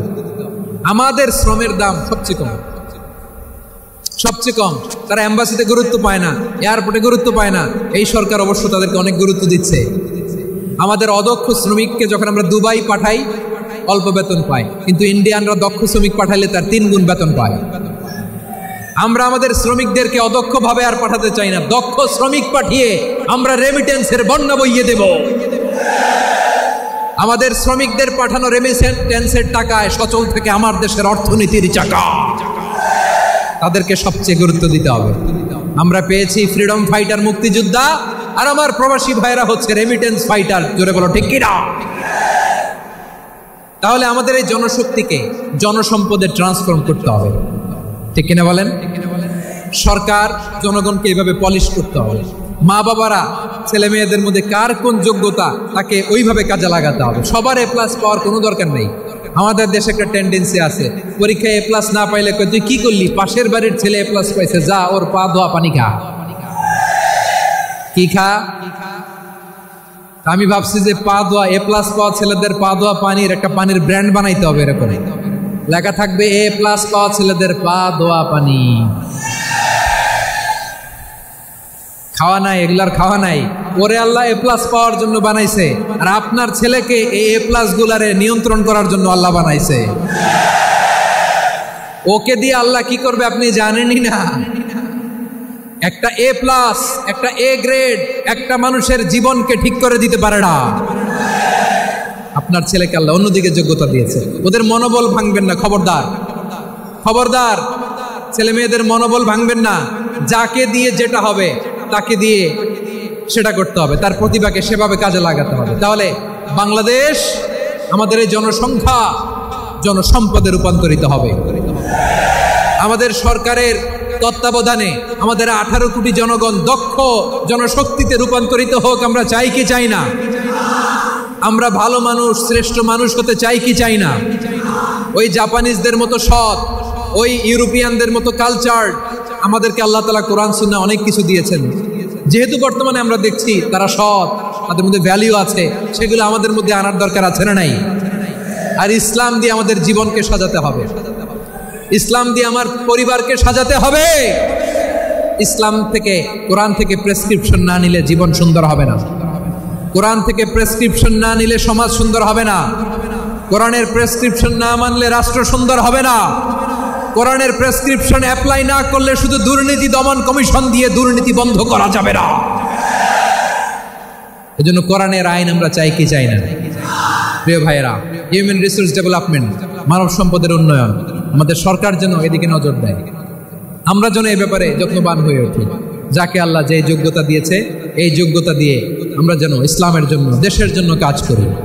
আমরা যেন আমাদের স্কিল ডেভেলপ করি, আমাদের পটেনশিয়ালকে ডেভেলপ করি। মোরালিটি, ভ্যালিউজ নিয়ে শায়েখ আহমদুল্লাহ আলোচনা করেছেন, এগুলো দিয়ে যেন আমরা আমাদেরকে সাজাই। আল্লাহ তাআলা আমাদের দেশকে তুমি নিরাপদ করো, আমরা পড়ি আমিন। আল্লাহ আমার 18 কোটি জনগণকে তুমি জনশক্তিতে রূপান্তরিত করো, আমিন। আল্লাহ আমরা হাতে হাত রেখে, কাঁধে কাঁধ মিলিয়ে ভাইয়ে ভাইয়ে যেন এই দেশকে গড়তে পারি, আল্লাহ তুমি তৌফিক দান করো, আমরা পড়ি আমিন। আমার প্রিয় মহিউদ্দিন ভাই বলেছেন, হুজুর এমন একটা ঘোষণাপত্র দিয়ে যাবেন আজকের এই ঐতিহাসিক যশোরের প্রোগ্রামে, যেটা গোটা বাংলাদেশে মানুষ এটার উপর আমল করে। আমি যে কথাটা বলেছি এটাই, আসুন আমরা আমাদের জনসংখ্যাকে জনসম্পদে ট্রান্সফর্ম করি। আমাদের জনসংখ্যাকে আমরা যেন জনশক্তিতে রূপান্তরিত করি। জনসংখ্যাকে ট্রান্সফর্ম করে জনশক্তি দিয়ে আমরা যেন আগামীর বাংলাদেশ, স্বাধীন বাংলাদেশ 2.0 কে গড়ে তুলি। আল্লাহ তাআলা আমাদের সবাইকে কথাগুলো বোঝার আমল করার তৌফিক দান করুন।